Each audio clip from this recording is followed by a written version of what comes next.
Okay so प्यारे बच्चों, शायद हम लोगों ने यहाँ तक लास्ट क्लास में पढ़ लिया था बेनिफिट्स ऑफ एल्गी। यस, क्या आप अनम्यूट हो सकते हो? यस, अनम्यूट हो सकते हो। ठीक है, तो यहाँ तक क्या हम लोगों ने पढ़ा था? बेनिफिट्स ऑफ एल्गी तक, है ना? हेलो। Yes sir. ओके, सो देखो, हम लोगों ने क्लासिफिकेशन के बारे में पढ़ना शुरू किया था और मैंने आपको एक बहुत सिंपल सा नॉर्मल सा पॉइंट समझाया था। वो था कि जब भी हम लोग क्लासिफिकेशन के बारे में बात करते हैं तो नंबर वन थिंग ये हमारे दिमाग में आती है कि इसका जो मेन जो क्राइटेरिया है क्लासिफिकेशन का वो क्या है। तो मेन क्राइटेरिया जो भी है क्लासिफिकेशन का वो है बेटा पिगमेंट्स। कौन से पिगमेंट्स इसमें इन्वॉल्व होते हैं? ठीक है, सो नंबर ऑफ जो पिगमेंट्स होते हैं उसके बारे में अगर हम लोग बात करते हैं, ठीक है, so that is the thing we have to understand here.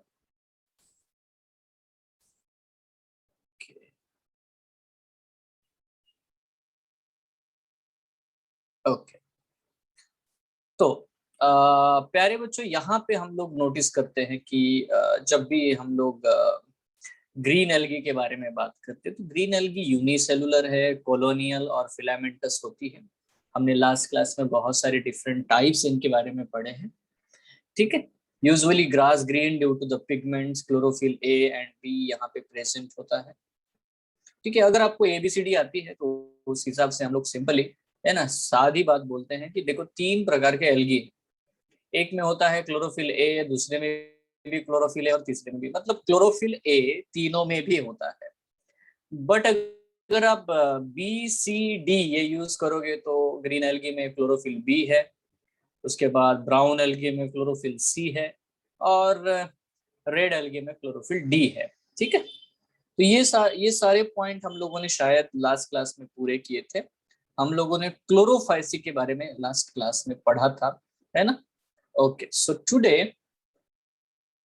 today we are going to study about remaining two जो एल्गी के टाइप है ना, बाकी जो दो डिफरेंट टाइप है एल्गी के। एक है जिसको हम लोग कहते हैं ब्राउन एल्गी और दूसरा है रेड एल्गी। ठीक, so let's begin with the brown algae. तो देखो, ब्राउन एल्गी के बारे में हमारी एनसीईआरटी क्या कहती है? बहुत ही सिंपल पॉइंट, है ना, बहुत ही simple point. They are mostly marine forms, ये है पॉइंट। अगर आप ग्रीन एल्गी के बारे में बात करोगे ना, तो ग्रीन एल्गी में बच्चों एक चीज नोटिस करने वाली है कि ग्रीन एल्गी फ्रेश वाटर में भी पाए जाते हैं, मरीन वाटर में भी पाए जाते हैं, ब्रैकिश वाटर में भी पाए जाते हैं। ठीक है, बट जब भी आपको नीट में ये क्वेश्चन आएगा कि विच of the following algae is exclusively marine, मतलब सिर्फ मरीन वाटर में ही मिलेंगे, फ्रेश वाटर में एक दो एक आध स्पीसीज आपको देखने को मिलेगा, बाकी तो बिल्कुल भी नहीं होता। ठीक है, तो ये जब आपको पूछा जाएगा तो डेफिनेटली आपका जो आंसर है बच्चों, this they are mostly marine forms, brown algae. They show great variation in size and form. अब ये बात मैंने आपको लास्ट क्लास में बताई थी, एल्गी के बहुत सारे बेटा टाइप है। तो मैक्रोफिलामेंट के बारे में मैंने आपको बताया था, जो कि 100 मीटर जो है इतनी हाइट से भी ज्यादा बड़े होते हैं। ये इनका नाम भी देखो आपको यहाँ पे दिखाई दे रहा है बच्चों, है ना, दैट इज मैक्रोसिस्टस, आपको यहाँ पे दिखाई दे रहा है, केल्प जिसको हम लोग कहते हैं। So they are very very large, है ना, बहुत बड़े होते हैं। So they range from a simple branched, सादे से मतलब सिंपल ब्रांच्ड, है ना, सिंपल ब्रांचिंग से आपको सादे सादे, ये देखो ये बहुत ही सादा छोटा सा एल्गी है। ठीक है, filamentous forms like Ectocarpus to the profusely branch, बहुत ही ज्यादा फैला हुआ। So what they have, they have a chlorophyll A, chlorophyll C, carotenoids, ये सारे फोटोसिंथेटिक पिगमेंट्स है। इनके बारे में हम लोग फोटोसिंथेसिस इस चैप्टर में पढ़ने वाले हैं। ये सारे फोटोसिंथेटिक पिगमेंट्स है, chlorophyll A, chlorophyll C, carotenoids और ज़ैंथोफिल्स। ठीक है, तो ये जो ज़ैंथोफिल है इसी की वजह से हमें ब्राउन कलर देखने को मिलता है। ठीक, they vary in color from olive green to brown depending upon the amount of xanthophyll फ्यूकोक्सेंथिन। तो आपको बार बार ये क्वेश्चन आता है, आप लोग प्रीवियस ईयर क्वेश्चन भी देखोगे नीट के भी, तो आपको क्वेश्चन पूछा जाएगा कि ब्राउन एल्गी ब्राउन क्यों दिखता है, तो आंसर बड़ा ही सिंपल है, because it has a brown colour pigment. क्या नाम है उसका? फ्यूकोक्सैंथिन, ये पिगमेंट है, दैट्स इट। ठीक है, देखो इसमें क्लोरोफिल ए है, क्लोरोफिल सी है, कैरोटीनॉइड्स एंड ज़ैंथोफिल, ये सारी चीजें हैं। ठीक है, सो फ्यूकोक्सैंथिन नाम का जो पिगमेंट होता है उसके वजह से ये एल्गी आपको ब्राउन कलर के देखने को मिलते हैं। ठीक है, नाउ यहाँ पे देखो हम लोग बात कर रहे हैं कि इसमें स्टोरेज जो होता है, food is stored as a complex carbohydrate. Laminarin नाम का बेटा एक कंपोनेंट पाया जाता है, या तो मैनिटॉल, ये भी स्टार्च जैसे ही होते हैं, स्टार्च के ही टाइप है, बट इनमें जो ग्लूकोज होता है वो मतलब यूनिट है वो अलग होता है थोड़ा सा। लैमिनेरिन और मैनिटॉल, एंड नहीं है, और है लैमिनेरिन और मैनिटॉल। ठीक है, तो ये इस तरह से इसमें स्टोरेज फूड मटेरियल प्रेजेंट होता है। ग्रीन एल्गी में मैंने आपको बताया था कि उसमें क्लोरोफाइसियन स्टार्च और ऑयल ड्रॉपलेट्स स्टोर होते हैं, यहाँ पे लैमिनेरिन और मैनिटॉल है। The vegetative cells have a cellulosic cell wall, तो डेफिनेटली बेटा इनके पास सेल वॉल है, सेलुलोज से बना हुआ सेल वॉल है, बट उस सेल वॉल के ऊपर एक जिलेटिनस कोटिंग होती है जो बनती है एल्जिन से। ठीक है, तो एल्जिन ये कंपोनेंट है, मैंने लास्ट क्लास में बेटा आपको एल्जिन, कैराजिन है ना, इनका बताया था कि ये कमर्शियली कैसे यूजफुल कंपोनेंट होते हैं, वाटर होल्डिंग कैपेसिटी इनकी अच्छी होती है। ठीक है, अब यहाँ पे ये थोड़ा सा पॉइंट दिया है, ये जनरल पॉइंट है जो बहुत सारे एल्गी में देखने को मिलता है। Protoplast contains plastids, central vacuole and nucleus. ठीक है, तो ये तो सभी सेल में देखने को मिलेगा। तो यहाँ अगर आप प्लांट्स को बहुत केयरफुली ऑब्जर्व करोगे, मतलब ये जो ब्राउन एल्गी है इनको ऑब्जर्व करोगे, तो plant body is attached to the substratum by a holdfast. अगर आप ये डायग्राम देख पा रहे हो तो नीचे आप देख रहे हो कि होल्ड फास्ट है। ठीक है, होल्ड फास्ट से वो जमीन को मतलब सरफेस में जो है, जो भी सी सरफेस के ऊपर या पानी में भी, जिस भी पानी में रहेगा वहां पे बेटा वो अटैच करेगा। उसके बाद उसमें मिडरिब होता है। ठीक है, ठीक, एक ब्रांच होती है होल्ड फास्ट के बाद में जिसको हम लोग स्टीपे बोलते हैं, दिस इज व्हाट द स्टीपे। और उसके बाद में जो मेन पार्ट आता है लीफ लाइक, उसे हम लोग बोलते हैं फ्रंट। मतलब जब भी आप इस एल्गी को देखोगे तो इनमें आपको तीन पार्ट देखने को मिलेंगे। One is the holdfast, one is a stalk that is called as a stipe, और एक लीफ लाइक फोटोसिंथेटिक ऑर्गन आपको देखने को मिलेगा जिसे कहते हैं फ्रंट। तो बेटा इसमें ये जो एल्गी है, इस एल्गी में आपको तीन पार्ट्स नजर आएंगे, you will see the three different parts. One is the holdfast, one is a स्टीपे, one is a front. अब ये ब्राउन एल्गी में ही होगा, बाकी किसी एल्गी में नहीं है। तो अगर आपको याद हो तो लास्ट क्लास में मैंने ये आपको निमोनिक बताया था, इडली साफ, ये बताया था कि आपको मैंने, यस हाँ या ना बोलो बच्चों, हेलो। बेटा ये बताया था कि मैंने लास्ट क्लास में इडली साफ, आपको आवाज आ रही है?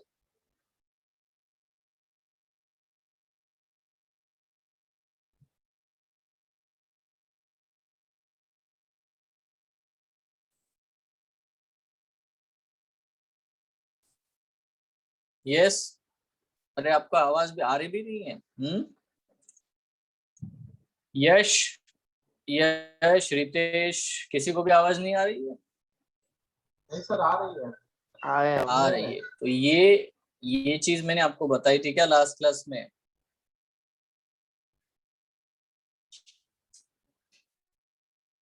हाँ या ना, कुछ तो बोलो, नहीं याद आता वो भी बोल सकते हो, that's not that much difficult thing. हाँ सर, बता कर लास्ट क्लास में। देखो मैं एक बहुत सिंपल चीज आपको बता देता हूँ, what ever you may be thinking something, biology easy है, ठीक है, बट कोई भी टॉपिक, कोई भी सब्जेक्ट हो, उसको जब तक आप रिवाइज नहीं करते हो ना, क्योंकि इसमें है इंफॉर्मेशन, है ना, ये जस्ट एन इंफॉर्मेशन है। आप इसको रिवाइज करोगे तो उसके बारे में, इट्स लाइक फ्रेंड जैसा है, फ्रेंड अपना फ्रेंड होता है। आप किसी भी दोस्त से रोज मिलोगे ना तो उसके बारे में ज्यादा इंफॉर्मेशन आपके पास रहेगी। अब आप ये 10 साल बाद, 15 साल बाद उससे मिलोगे तो आप बहुत सारी बातें उसके बारे में भूल जाते हो। ठीक है, ये नॉर्मल सा एक ह्यूमन टेंडेंसी है। तो ये जो बुक्स होती हैं इनमें जो भी जितना एनसीईआरटी में दिया है ना उतना तो भी कम से कम, ये ज्यादा तो बता ही नहीं रहा मैं, just what ever may be the NCERT उतना ही मैं आपको बता रहा हूँ। ठीक है, तो इतना आपको पता होना चाहिए, that's it, we actually demand this much. ठीक है, तो मैंने आपको ये ट्रिक बताई थी यार, अगर आप ट्रिक भी भूल जाओगे तो बड़ा मुश्किल है। तो इडली साफ, इडली मतलब क्या है भाई, ई का मतलब होता है एक्टोकार्पस। ठीक है, Dictyota, D for Dictyota, L for laminaria, S A for sargassum, F for Fucus. तो ये सारे जो भी आपको दिखाई दे रहे हैं प्लांट्स है इसमें। ठीक है, एक्टोकार्पस, डिक्टियोटा, लैमिनेरिया, सार्गेसम और फ्यूकस। इन प्लांट्स के केस में आपको बेटा मतलब ये सब एल्गी है। इनके केस में आपको तीन चीजें तो याद रखनी है। पहला कि उनमें पिगमेंट कौन सा पाया जाता है, दूसरा उनका स्टोरेज फूड मटेरियल क्या है, और तीसरा इनका सेल वॉल किस चीज से बना हुआ है। ज्यादा करके यही क्वेश्चन आता है। तो अगर आप पिगमेंट के बारे में बात करोगे तो they have something that is called as what, the chlorophyll A, chlorophyll C और फ्यूकोक्सैंथिन। ठीक है, स्टोरेज फूड मटेरियल लैमिनारिन होता है या तो मैनिटॉल होता है। तीसरा इसमें बेटा सेल वॉल में क्या होगा सर, सेलुलोज और एल्जिन हो गया। ये तीन इंपॉर्टेंट पॉइंट है। अभी कुछ स्पेशल बात क्या है, हाँ सर इसके स्ट्रक्चर में होल्ड फास्ट होता है, स्टिपे होता है, फ्रॉन्ड होता है। अभी फ्यूकस को अगर ऑब्जर्व करोगे तो उसमें एयर ब्लैडर भी होते हैं हवा में। देखो ये सब डिस्कवरी चैनल है रे, इसको एज ए चैनल देखो आप लोग। ठीक है, जैसे आप इसको स्टडी के फॉर्मेट में देखना शुरू करोगे, मुझे याद रखना है मैं भूल जाऊं, ऐसा जब भी आप सोचोगे so that will happen to your brain. ठीक है, तो अपने ब्रेन को सेल्फ हिप्नोसिस करो और ये इसको ऐसे पढ़ो जैसे कि स्टोरी है। तो स्टोरी ये सिंपल है, लोग हैं मिल रहे हैं, फ्यूकस से मिले, लैमिनारी से मिले, उनसे थोड़ी बात, उनकी थोड़ी सी डिस्कस की और उनके बारे में इंफॉर्मेशन ले ली, दैट्स इट। ठीक है, it's not that much rocket science, you know, so be careful about it. Anyway, तो बेटा यहाँ पे फियोफाइसी के बारे में हम लोगों ने बहुत सादी बात की। Food is stored as a complex carbohydrate, है ना, इसमें है ना लैमिनारिन, मैनिटॉल, बट एग्जाम्पल क्या है, एक्टोकार्पस है, सार्गेसम है, ये सारे प्लांट्स हैं जो कि इसके एग्जाम्पल्स हैं। ठीक है, उसके बाद आता है बेटा फियोफाइसी में अगर आप देखोगे तो रिप्रोडक्शन कैसे होता है। रिप्रोडक्शन बाय फ्रेगमेंटेशन होगा, by pear shaped, by flagellated zoospores यहाँ बनेंगे। पियर शेप मतलब क्या, ऐसे बनते हैं पियर शेप। ठीक है, तो पियर शेप्ड इसमें जूस्पोर्स बनते हैं, एसेक्सुअल स्पोर जिनको हम लोग कहते हैं, ऐसे जूस्पोर्स यहाँ पे बनते हैं। अभी देखो हमेशा याद रखना है कि जूस्पोर जो होते हैं वो असेक्सुअल स्पोर होते हैं, zoospores are the asexual spores. ठीक है, have a two unequal laterally attached flagella, it's simple. ठीक है, ठीक है, तो अगर आप इसका डायग्राम देखोगे ऐसे होगा, और यहाँ देखो ये एक लंबा फ्लैजेला है, एक छोटा फ्लैजेला है। कितने फ्लैजेला है, दो है ना। इक्वल है कि अनइक्वल है सर, इनइक्वल है ना। अपाइकल पोजीशन पे है कि लैटरल साइड पे सर, लैटरल साइड पे है। तो यहाँ पे आपको इस तरह से देखने को मिलेगा। अभी आप ग्रीन एल्गी के बारे में पढ़ोगे तो ग्रीन एल्गी में इस तरह से होगा, अपाइकल पोजीशन पे होंगे, इक्वल होंगे, दो होंगे या चार होंगे या आठ होंगे या छह होंगे, इस तरह से सिक्स टू है ना, 2 6 4 8, बट अपाइकल पोजीशन पे होते हैं। यहाँ पे ये लैटरल पोजीशन पे, this are what the in the lateral position. ठीक है, सो यहाँ बहुत ही आसान है। अच्छा, सेक्सुअल रिप्रोडक्शन कैसा होता है, मैंने लास्ट क्लास में 3 टाइप के आपको रिप्रोडक्शन बताए थे, आइसोगैमी, अनाइसोगैमी और ऊगैमी, बराबर है।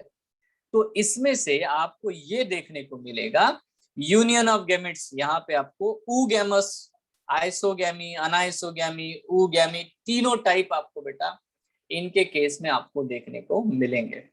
ठीक है, तो that's it, that is about what the brown algae. उसके बाद आता है बच्चों रेड एल्गी। रेड एल्गी क्या है, रेड एल्गी के केस में अगर आप देखोगे तो आपको एक चीज नोटिस करनी है, वो क्या है, ये वाले एल्गी आपको देखने को मिलेंगे in what we can say, है ना, फ्रेश वाटर में भी मिलते हैं और ज्यादा करके मरीन वाटर में देखने को मिलते हैं। ये वैसे एल्गी है जो गर्म पानी में देखने को मिलते हैं, मतलब वार्मर जो वाटर होता है, गर्म पानी जहाँ होता है वहां पे बेटा ये एल्गी आपको देखने को मिलते हैं। Majority are marine, specially in warmer areas. ठीक है, सिंपल क्वेश्चन पूछता हूँ, नॉर्मल है ना। Which of the following algae is present in warmer areas? Green algae, brown algae, red algae, blue green algae. Answer क्या होगा? आंसर क्या होगा? Red algae. ठीक है, ऐसे सिंपल क्वेश्चन पूछते हैं, हमें भी उतना ही सिंपल पढ़ना है, ज्यादा कॉम्प्लिकेटेड करना ही नहीं। So what is this, you know, है ना। वो पूछेंगे वार्मर वाटर में कौन सा एल्गी मिलता है, तो आंसर है रेड एल्गी वार्मर वाटर में मिलता है। अभी देखो एक मजेदार बात है, अगर सपोज आपको मैं बोलूँ ना, आपको समंदर में कूद जाना है, डाइव, ठीक है, और आपको पता होगा कि समंदर में है ना 500 मीटर के अंदर जाओगे, 500 मीटर डेप्थ में जाओगे ना, तो वहां अंधेरा है, वहां लाइट पहुंचता नहीं है। बिलो आप 500 मीटर तक जाओगे थोड़ा बहुत लाइट पहुंचेगा, ठीक है। 500 मीटर से भी गहराई में जाओगे तो बेटा पूरा डार्कनेस, मतलब there is no light, you no.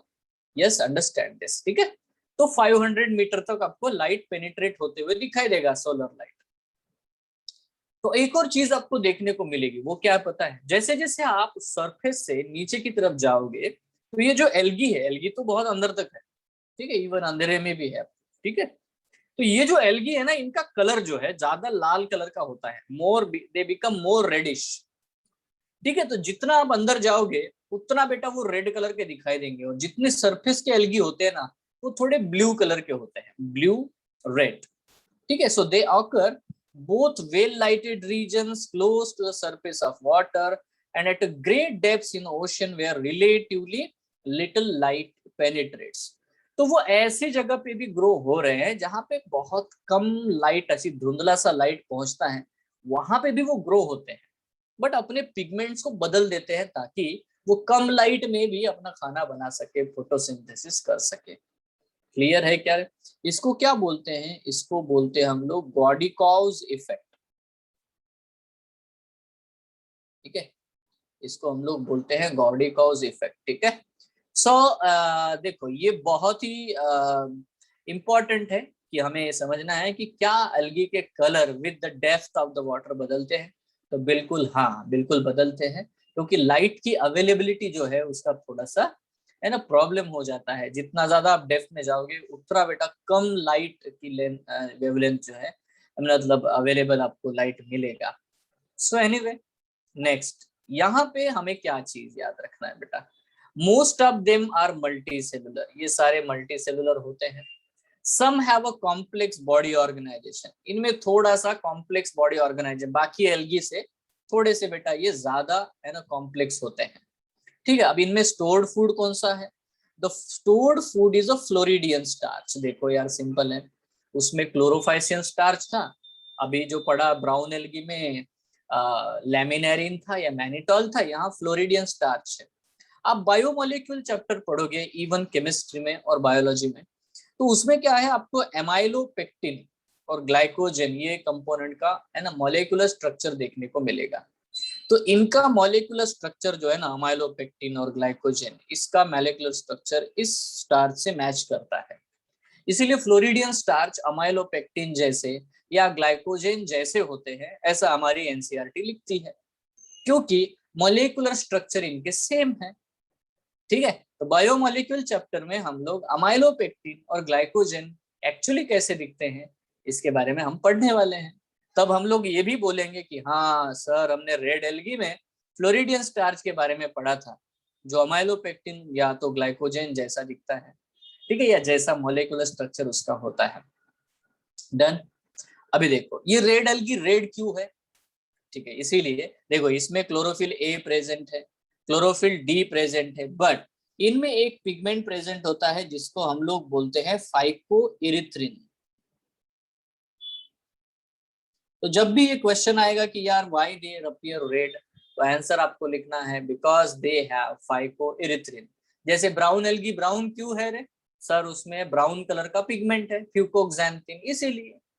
तो रेड एल्गी रेड क्यों है सर, क्योंकि उसमें रेड कलर का पिगमेंट है फाइकोइरिथ्रिन। ओह, से सिंपल थिंग, यस और नो, है ना। ये बहुत बहुत ही सिंपल चीजें हैं बेटा। अच्छा, इसका सेल वॉल कैसे बना है? तो इसके सेल वॉल में सेलुलोज होता है और एगार होता है, एगार है ना, इसमें से नो बिल्कुल सिंपल है। ठीक है, तो इन तीनों को हम लोग एक साथ देखेंगे ताकि आपको सारी चीजें याद हो जाए। अभी देखो ये चीज याद रखो आप लोग, पोपो जी जी, आप इसको कैसे भी बोल सकते हो, जैसे कि पोजी ऐसा बोलो या जिप्पो जिप्पो बोलो, what ever may be, but आपको ये पता होना चाहिए कि ये पोपो जी जी है क्या। पोपो जी जी मतलब देखो, पो पॉलीसिफोनिया, पो पोरफायरा, जी ग्रेसिलेरिया, जी जेलिडियम, है ना। तो ग्रेसिलेरिया और जेलिडियम से एगार मिलता है, लास्ट क्लास में बताया था, आइसक्रीम बनाते हैं, पेस्ट्रीज बनाते हैं एगार एगार से, इवन झंडू बाम बनाते हैं, मलम बनाते हैं, ये लास्ट क्लास में मैंने आपको बताया था, सही है। सो पॉलीसाइफोनिया, पोरफायरा, ग्रेसिलेरिया, जेलिडियम, ये 4 एग्जाम्पल हैं। देखो अब मैं आपको पूछता हूँ, आपको है ना सिंपल, मैं ब्राउन एल्गी जैसे ही बोलूंगा तो आपको ये चीज याद आनी चाहिए, इडली साफ, मतलब आपको देखो ऑप्शंस ही होते हैं, रट के जाने की जरूरत भी नहीं है। E for Ectocarpus, D for Dictyota, L for laminaria, S A for sargassum, F for Fucus. अब आप मजेदार बात देखोगे तो रेड एल्गी में ना ई है, ना डी है, ना एल है, ना एस है, ना एफ है, कुछ नहीं है, पोपोजीजी। मतलब आप इतना भी अगर याद रख ले तो ये एग्जाम्पल वैसे याद रखने की इतनी जरूरत नहीं है। मतलब आप इनिशियल लेटर्स पे पता लगा लोगे कि हाँ यार ये ब्राउन एल्गी है, ये रेड एल्गी है, और बाकी जिसका न्यूमेनिक ही नहीं बनाया, जैसे क्लोरेला, क्लैमाडो, इसका न्यूमेनिक बनाया ही नहीं है हमने, वो सब कौन से है बेटा, ग्रीन एल्गी है। कॉन्फिडेंट है क्या आप लोग, अभी कॉन्फिडेंस है कि नहीं है? एक इडली साफ है, एक पोपोजीजी है, बाकी जो बच्चे ग्रीन एल्गी है, दैट्स इट। यस और नो? Yes sir. कौन कौन है? पॉलीसाइफोनिया है, पोरफायरा है, ग्रेसिलेरिया है। इससे क्या मिलता है रे ग्रेसिलेरिया जेलिडियम से? अभी बताया था मैंने सर, इनसे मिलता है एगार एगार, है ना, एगार एगार, सिंपल। सो हो गया। अभी देखो इनमें रिप्रोडक्शन में एक पॉइंट तो एकदम दमखम से याद रखना है, वो क्या है कि देखो इनमें फ्रेगमेंटेशन होता है, फ्रेगमेंट बनते हैं, तो ये बहुत आसान चीज है, कोई बड़ी बात नहीं है। इसमें देखो एक इंपॉर्टेंट है, जैसे कि मैंने ग्रीन एल्गी में बताया, ब्राउन एल्गी में बताया कि उनमें मोटाइलस जूस्पोर्स बनते हैं। यहाँ पे है ना रेड एल्गी में हमेशा याद रखना कि इनके जिंदगी में कभी भी कोई भी चीज मोटाइल होती ही नहीं है, नथिंग इज मोटाइल, कहीं कोई फ्लैजेला नहीं होता, ना गैमिट में ना स्पोर में, कहीं पे भी नहीं। ये अच्छे से याद रखना है, इस पे क्वेश्चन कितनी बार तो वो पूछते हैं। मतलब कि रेड एल्गी में nothing is motile, nothing is, है ना, नॉन मोटाइल है सब, नॉन मोटाइल स्पोर्स भी बनेंगे, नॉन मोटाइल गैमिट भी बनेंगे, गैमिट भी बनेंगे, सेक्स ऑर्गन जो बनते हैं गैमिट, वो भी नॉन मोटाइल होते हैं। अब ये थोड़ी इनकी बॉडी थोड़ी सी कॉम्प्लेक्स होती है ना, तो वो नॉन मोटाइल गैमिट बनाते हैं, नॉन मोटाइल स्पोर्स बनाते हैं, बात सही है। अब मैं आपसे सिंपल क्वेश्चन पूछता हूँ, है ना, which of the following algae do not have any motile stage? Answer क्या है? Red algae.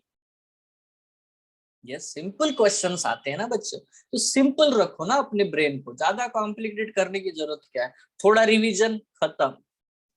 ठीक है, और आप नोटिस करोगे आने वाले समय में कि मैं क्लास में ही बहुत सारी चीजें करा देता हूँ, क्वेश्चंस और ये, ताकि आप तो पूरा कॉन्फिडेंट रहोगे, बट रिवीजन करना पड़ेगा, बिना रिवीजन के कुछ नहीं होता। ठीक है, देखो नॉन मोटाइल गैमेट्स, अभी नॉन मोटाइल गैमेट क्या है ना, नॉन मोटाइल गैमेट जो होता है, डेफिनेटली बच्चों यहाँ पे गैमेट भी नॉन मोटाइल है। अभी मैंने बताया था ना ब्राउन एल्गी में क्या था, ब्राउन एल्गी में बताया सर वो पेयर शेप्ड होता है, ओ यस यस यस, 2 फ्लैजेला होते हैं अनइक्वल, बढ़िया है, ऐसे होते हैं, मोटाइल है, बट 2 अनइक्वल फ्लैजेला है। ग्रीन एल्गी में क्या बताया सर, उसमें कैसा होता है ना, वो पियर शेप्ड वगैरह नहीं होगा, बट उसके एपिक्स पे इक्वल फ्लैजेला होते हैं, 2 हो सकते हैं, 4 हो सकते हैं, ये फर्क है दोनों में, ये ग्रीन एल्गी में है, ये ब्राउन एल्गी में है, और बेटा ये रेड एल्गी में, रेड एल्गी में फ्लैजेला ही नहीं होता। हो गया। अच्छा, पोस्ट, है ना, कॉम्प्लेक्स पोस्ट फर्टिलाइजेशन डेवलपमेंट, मतलब ये क्या होता है, जैसे हमें नहीं होता, जाइगोट बनता है, फिर जाइगोट से पता नहीं मोरूला, ब्लास्टूला, न जाने क्या क्या 3 जर्म लेयर बनती है ना, एक्टोडर्म, एंडोडर्म, मिजोडर्म, एक से हाथ बनेगा, एक से आंख बनेगी, एक से नर्वस सिस्टम, ऐसे। तो बहुत कॉम्प्लेक्स हमारा स्ट्रक्चर है, बॉडी है। तो रेड एल्गी भी थोड़ा कॉम्प्लेक्स होता है, इसीलिए सिर्फ रेड एल्गी में ही है ना कॉम्प्लेक्स पोस्ट फर्टिलाइजेशन, मतलब जायगोट बनने के बाद में कुछ डेवलपमेंट जो होती है वो थोड़ी सी है ना कॉम्प्लिकेटेड होती है। That is only the point.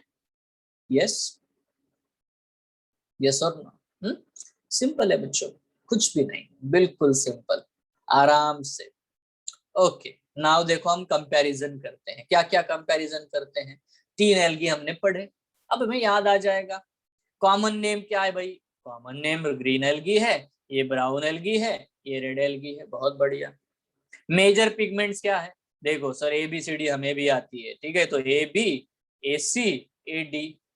क्या प्रॉब्लम है इसमें? आसान है तो, है ना, A B A C A D. अच्छा, ब्राउन पिगमेंट कौन सा है? प्यूकोक्सैंथिन। रेड पिगमेंट कौन सा है? फाइकोरिथ्रिन। काम ही खत्म हो गया। अच्छा, स्टोरेज फूड मटेरियल क्या है? सर इसमें स्टार्च होता है और ऑयल ड्रॉपलेट्स भी होते हैं। और इसमें सर, इसमें मैनिटॉल या लैमिनारिन होता है। और इसमें इसमें सर फ्लोरिडियन स्टार्च होता है। ओहो, अच्छा, ये फ्लोरिडियन स्टार्च किसके जैसा होता है? सर अब भी पढ़ा था हमने, अमाइलोपेक्टिन और ग्लाइकोजन जैसा होता है। वेरी गुड क्वेश्चन है, आंसर है सिंपल। अच्छा, सेल वॉल में क्या क्या है? सर इसमें भी सेलुलोज है, सेलुलोज और पेक्टिन है। इसमें सेलुलोज और एल्जिन है। इसमें सेलुलोज एंड अगार है। ठीक है, डन। डिफरेंसेस जब भी हम कंपैरेटिव पढ़ते तो हमें बिल्कुल याद रहता है, डिस्ट है ना, नॉर्मल है। अच्छा, यहाँ पे मोटाइल स्टेज या flagellar number sir 2 to 8 equal apical. बार बार बता रहा हूँ, देखो 2 to 8 equal flagella flagella apical. इसमें कैसा होता है सर? पियर शेप स्ट्रक्चर होगा। ये देखो, लैटरल अनइक्वल, 2 अनइक्वल लैटरल, फर्क है। इसमें कोई स्टेज अपसेट, मोटाइल ही नहीं होती, absent। अच्छा, ये कहाँ पाए जाते हैं सर? ये फ्रेश वाटर में मिलते हैं, सॉल्टी वाटर में मिलते हैं, ब्रैकिश वाटर में मिलते हैं, है ना। बैक फ्लो जो होता है वाटर का, ब्रैकिश वाटर, है कि नहीं। उसके बाद ये सर, ये फ्रेश वाटर में बड़े ही रेयरली मिलते हैं सर, होते ही नहीं है। हाँ, ये एक्सक्लूसिवली मरीन है। सॉल्ट वाटर में, ब्रैकिश वाटर में आपको देखने को मिलेंगे, ज्यादा खारे पानी नहीं मिलते। और ये सर, ये भी थोड़े बहुत, some of them are fresh water में मिलते हैं। जैसे बैट्रेचोस्पर्मम नाम का एल्गी है जो कि फ्रेश वाटर में पाया जाता है। अब यार इतना तो एनसीईआरटी में दिया ही नहीं है बैट्रेचोस्पर्मम वगैरह, पर मैंने बता दिया, ठीक है। नाम है, एल्गी का नाम है, और क्या है। सॉल्ट वाटर में तो ये मोस्टली मिलते हैं, ब्रैकिश वाटर में भी मिलते हैं। दैट्स इट, डन, ओवर, काम खत्म, एल्गी इज ओवर, है ना। और ज्यादा क्वेश्चन बेटा इसके ऊपर आते हैं, मेजर पिगमेंट के ऊपर, स्टोर्ड फूड मटेरियल के ऊपर, सेल वॉल के ऊपर, फ्लैजेला के ऊपर। ये 3 पॉइंट आपको अगर पता भी है ना, मेजर पिगमेंट, स्टोर्ड फूड और सेल वॉल, आप तो जंग जीत गए, एल्गी खत्म। एग्जाम्पल, इसके एग्जाम्पल क्या है? इडली सांप सर। इसके एग्जाम्पल क्या है? पोपोजीजी। ओहो, डन गया। Porphyra, Polysiphonia, gelidium gracilaria. क्यों भाई, है ना। सार्गेसम किधर आता है बताओ? अभी सार्गेसम कहाँ पे आएगा? Can you give the answer? कौन सा एल्गी है सार्गेसम? Green, brown, red? बड़ा साफ है यार, सिंपल है ना। सार्गेसम इडली साफ में आ गया, Sargassum. So that's it, that is about what the algae. ये है सारा ड्रामा बेटा एल्गी के बारे में। Everything is about the algae. कोई प्रॉब्लम है, कोई दिक्कत है, पूछ लो। Any question, any doubt, you can ask.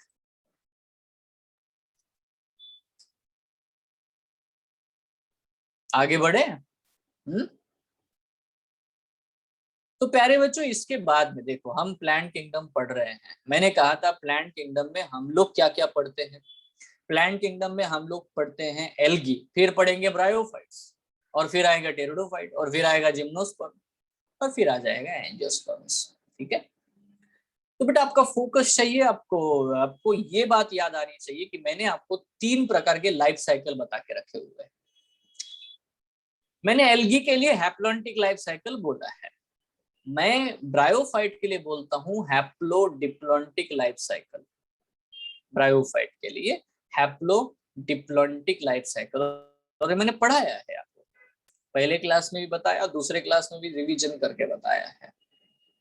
ठीक है, वही चीज अभी तीसरी बार भी ब्रायोफाइट पे वही हैप्लोडिप्लॉन्टिक लाइफ साइकिल मैंने आपको बताना है। सिंपल है, मैंने कहा ना, वो लाइफ साइकिल पता है तो मैक्सिमम चीजें आपकी बनी जाती है ना। अब ये जो प्लांट होते हैं ये ग्रीन होते हैं, बहुत छोटे से प्लांट होते हैं यार, मतलब ऐसे ब्रिक्स वगैरह बरसात सीजन में ग्रो होते हैं। ये ग्रीन वाला जो पोर्शन है इसको बोलते हैं हम लोग गैमेटोफाइट। गैमेटोफाइट को मैंने बताया था आपको कि गैमेटोफाइट क्या होता है। गैमेटोफाइट मतलब गैमिट प्रोड्यूसिंग प्लांट, जो हमेशा हैप्लॉइड होगा और इसके ऊपर ग्रो होता है। ये दिख रहा है आपको, ये बिना ग्रीन कलर के नॉन ग्रीन स्ट्रक्चर्स जो गैमेटोफाइट के ऊपर डेवलप होते हैं, ये है स्पोरोफाइट, और स्पोरोफाइट हमेशा डिप्लॉयड होते हैं।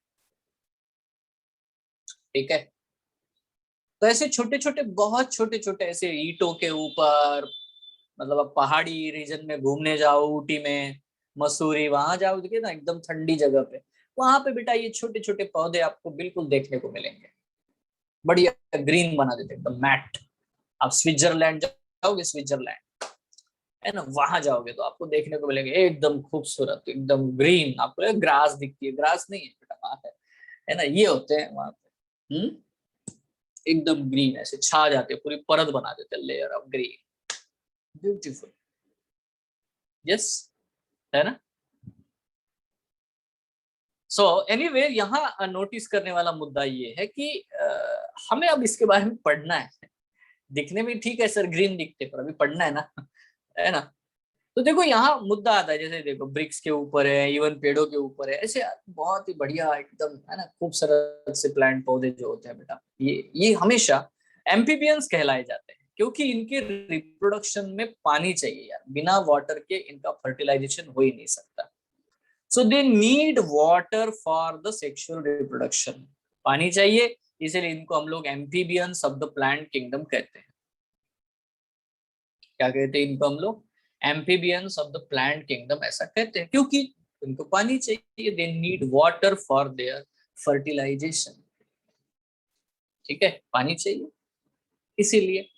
सो दे कहाँ मिलते हैं? In damp, humid and shaded localities. Damp places में, ह्यूमिड प्लेसेस में, शेडेड लोकेलिटीज में बेटा ये पाए जाते हैं, है ना, जहां बिल्कुल छाव हो, है ना, पानी हो, वहां पे ये, क्योंकि पानी नहीं है तो ये रिप्रोड्यूस ही नहीं होते ना, इसीलिए। ड्राई कंडीशन में ये थोड़ी मिलेंगे, बिल्कुल नहीं। ये देखो, ये पत्थरों के ऊपर जो यहाँ झरना बह रहा है, यहाँ पे बेटा ये पत्थरों के ऊपर है, पूरा ग्रीन ग्रीन। ठीक है, तो ऐसी जगह पे बेटा वो ग्रो होते हैं। ठीक है,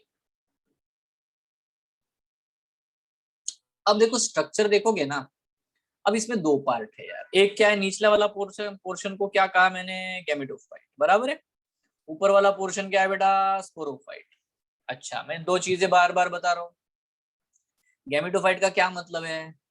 गैमेटोफाइट का मतलब होता है गैमीट प्रोड्यूसिंग प्लांट। अच्छा, स्पोरोफाइट का क्या मतलब है? स्पोरोफाइट का मतलब है स्पोर प्रोड्यूसिंग प्लांट। स्पोरोफाइट में क्या प्रेजेंट होता है? कैप्सूल, सीटा, ली, है ना, सीटे और फूट होता है। और देखो यहाँ पे राइजोइड है, राइजोइड मतलब रूट जैसा स्ट्रक्चर। अब मुद्दा क्या है कि ब्रायोफाइट में कभी भी रूट, स्टेम, लीव्स ऐसा कुछ नहीं होता। तो उनकी body is more differentiated than that of algae. Algae से तो अच्छे डेवलप्ड है, बट इनकी बॉडी थैलस लाइक होती है, प्रोस्ट्रेट और इरेक्ट। प्रोस्ट्रेट मतलब जमीन पर फैला हुआ, इरेक्ट मतलब ऐसा स्टैंडिंग। ठीक है, and attach to the substratum, मतलब कहीं ना कहीं जमीन को अटैच होते हैं बाय यूनिसेलुलर और मल्टीसेलुलर राइजोइड। राइजोइड मतलब रूट जैसा स्ट्रक्चर। राइजोइड, देखो मैं शब्द बताता हूँ, बैक्टीरिया, बैक्टेरॉइड, बैक्टेरॉइड का मतलब होता है बैक्टीरिया जैसा। वायरस, वायरॉइड मतलब होता है, वायरॉइड का मतलब होता है वायरस जैसा। याद रखना ये हमेशा बेटा आपको देखने को मिलेंगे। वैसा ही राइजोइड, राइजा मतलब रूट, राइजोइड मतलब रूट के जैसा, रूट नहीं है ये। अरे क्लियर है? क्लियर है ना, वर्ड्स क्लियर है? सादे है, बिल्कुल सादी बात है। So they lack true root, उनमें ना ट्रू रूट होता है, ना स्टेम होता है, ना लीव्स होता है। हाँ, क्या होता है? लीफ जैसे अपेंडेजेस, स्टेम जैसा एक्सिस, रूट जैसे राइजोइड। ऐसा है। ऐसा क्यों सर, ऐसा क्यों? ऐसा इसीलिए क्योंकि जिन प्लांट्स में रूट स्टेम लीव्स आते हैं वो डिप्लॉयड है टू एन। ये तो हैप्लॉयड है सब कुछ, लीव्स भी हैप्लॉयड है, पूरा एंटायर गैमेटोफाइट ही हैप्लॉयड होता है ना। और स्पोरोफाइट में जो कि डिप्लॉयड है उसमें ऐसा कुछ है ही नहीं।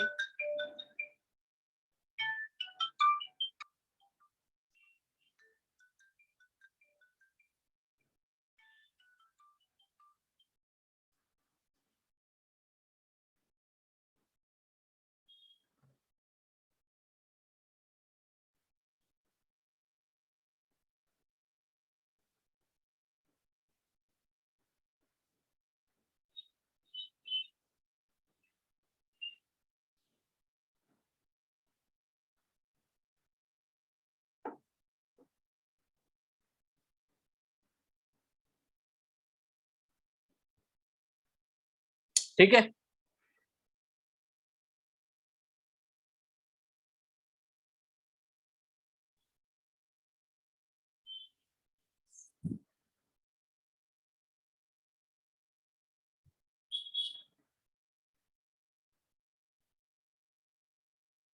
एक मिनट बच्चों।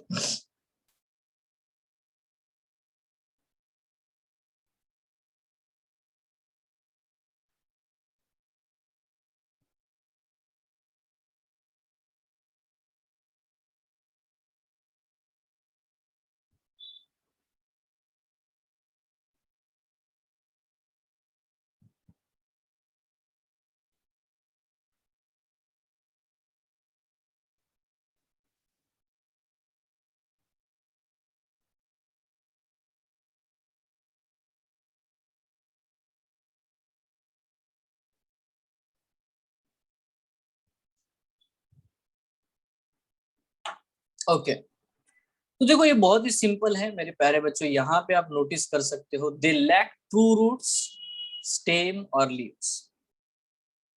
ठीक है ना।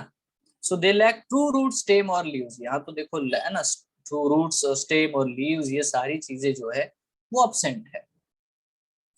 Yes, clear. So they may possess root like, leaf like और स्टेम लाइक स्ट्रक्चर्स। ठीक है, तो उसमें रूट लाइक स्ट्रक्चर मिल सकता है, लीफ लाइक स्ट्रक्चर मिल सकता है, या स्टेम लाइक स्ट्रक्चर मिल सकता है। The main plant body is haploid. ठीक है, तो मेन प्लांट बॉडी उसकी कैसी होती है? हैप्लॉइड होती है।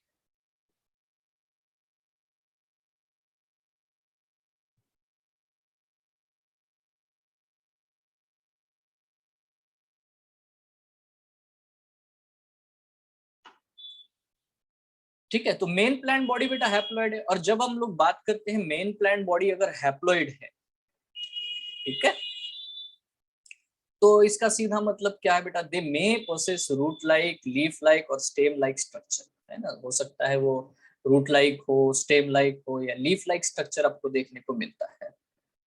पक्का? So the main plant body is haploid. Main plant body is haploid, it produces gametes, hence it's called as a gametophyte. इसको हम लोग क्या बोलते हैं? गेमिटोफाइट कहते हैं। ठीक है, so the main plant body is haploid, it produces gametes, hence is called as gametophyte. ठीक है, तो इसको हम लोग क्या बोलते हैं? गेमिटोफाइट कहते हैं। कोई प्रॉब्लम ही नहीं है। ठीक है, चलो यहां तक क्लियर है?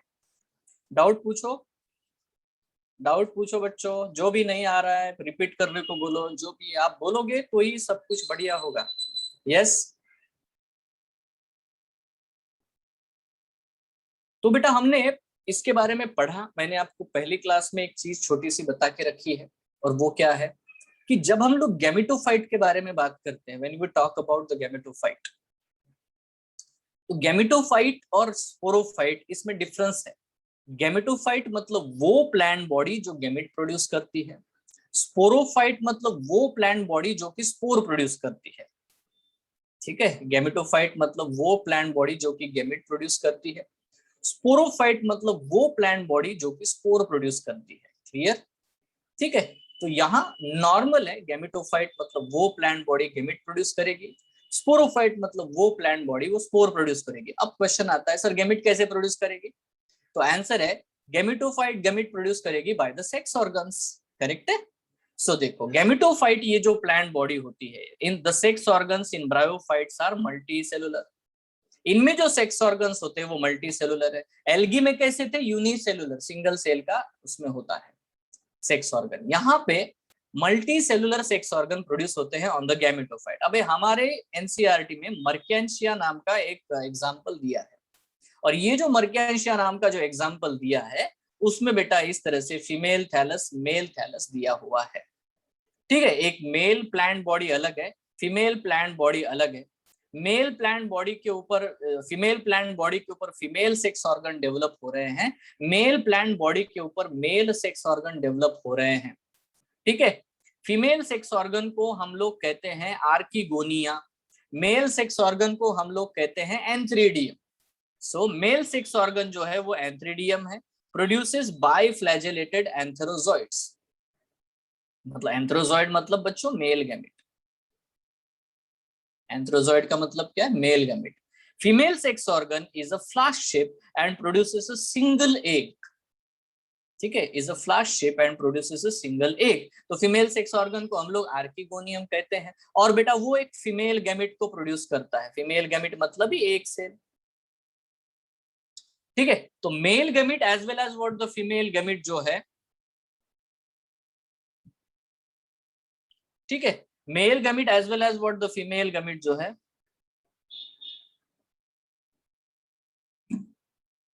ना, इनके केस में हमें ये नोटिस करना है। देखो male sex organ produces biflagellated antherozoid, female sex organ. अब हम लोग क्या करेंगे ना, अभी ये जो ऐसा आप पढ़ोगे तो उससे नहीं होता, आपके पास नोट्स होने चाहिए। करेक्ट है कि नहीं? तो मैं क्या करता हूँ, दो पॉइंट आपको समझा देता हूँ। पहली बात तो है कि आप मैं क्वेश्चन पूछूंगा, क्या आपको बेटा स्टडी मटेरियल मिला है क्या? यस, आपको स्टडी मटेरियल मिला है प्लांट किंगडम का? हेलो बच्चों, आपको स्टडी मटेरियल मिला है क्या?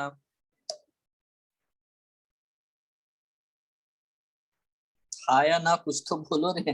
हाँ? अरे आपको स्टडी मटेरियल मिला है क्या, ये तो बताओ। नहीं मिला है तो मैं आपको बताऊं ना कि क्या करना है क्या नहीं करना है। नो, अच्छा बड़ी बात है। चलो, तो इसमें दो मुद्दे हैं। आपको स्टडी मटेरियल मिलेगा, आप रिस्पेक्टिव सेंटर से बच्चों हार्ड कॉपीज जो है स्टडी मटेरियल की ले लो। दूसरा है, हम मैं यहाँ पे आपको सॉफ्ट कॉपीज भी भेजूंगा। जैसे अभी देखो हम लोग यहाँ पे ब्रायोफाइट के बारे में पढ़ रहे हैं। When you study about the bryophyte, है ना, प्लांट किंगडम के बारे में हम लोग पढ़ रहे हैं, ब्रायोफाइट के बारे में पढ़ रहे हैं। तो यहाँ पे डेफिनेटली देखो ये जिम्नोस्पर्म्स का है, टेरिडोफाइट्स का है, ये देखो ब्रायोफाइट का structure. Why this is happening?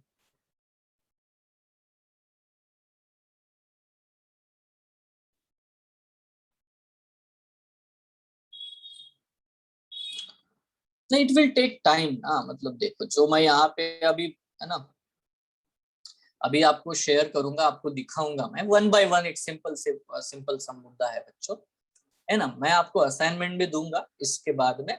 जैसे ये हो जाएगा पूरा एनसीईआरटी बेस्ड एमसीक्यूज हम लोग सॉल्व करेंगे, ताकि आप कॉन्फिडेंस से भर जाओ। मतलब हाँ सर ये क्वेश्चन है, इसका आंसर ये है, इस एनसीईआरटी में ये लिखा हुआ है, और आपको सब पता रहे। मतलब यू नो कॉन्फिडेंट हो आप लोग।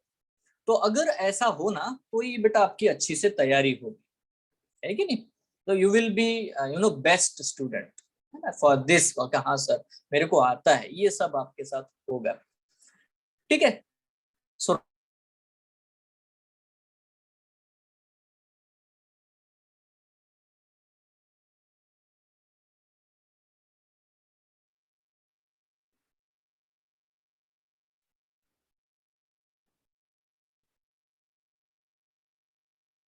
अभी इतने सारे नोट्स है, देख लो भी।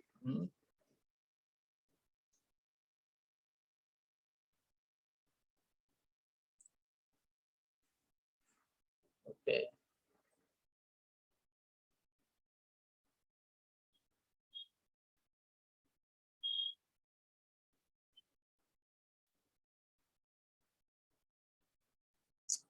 ओके।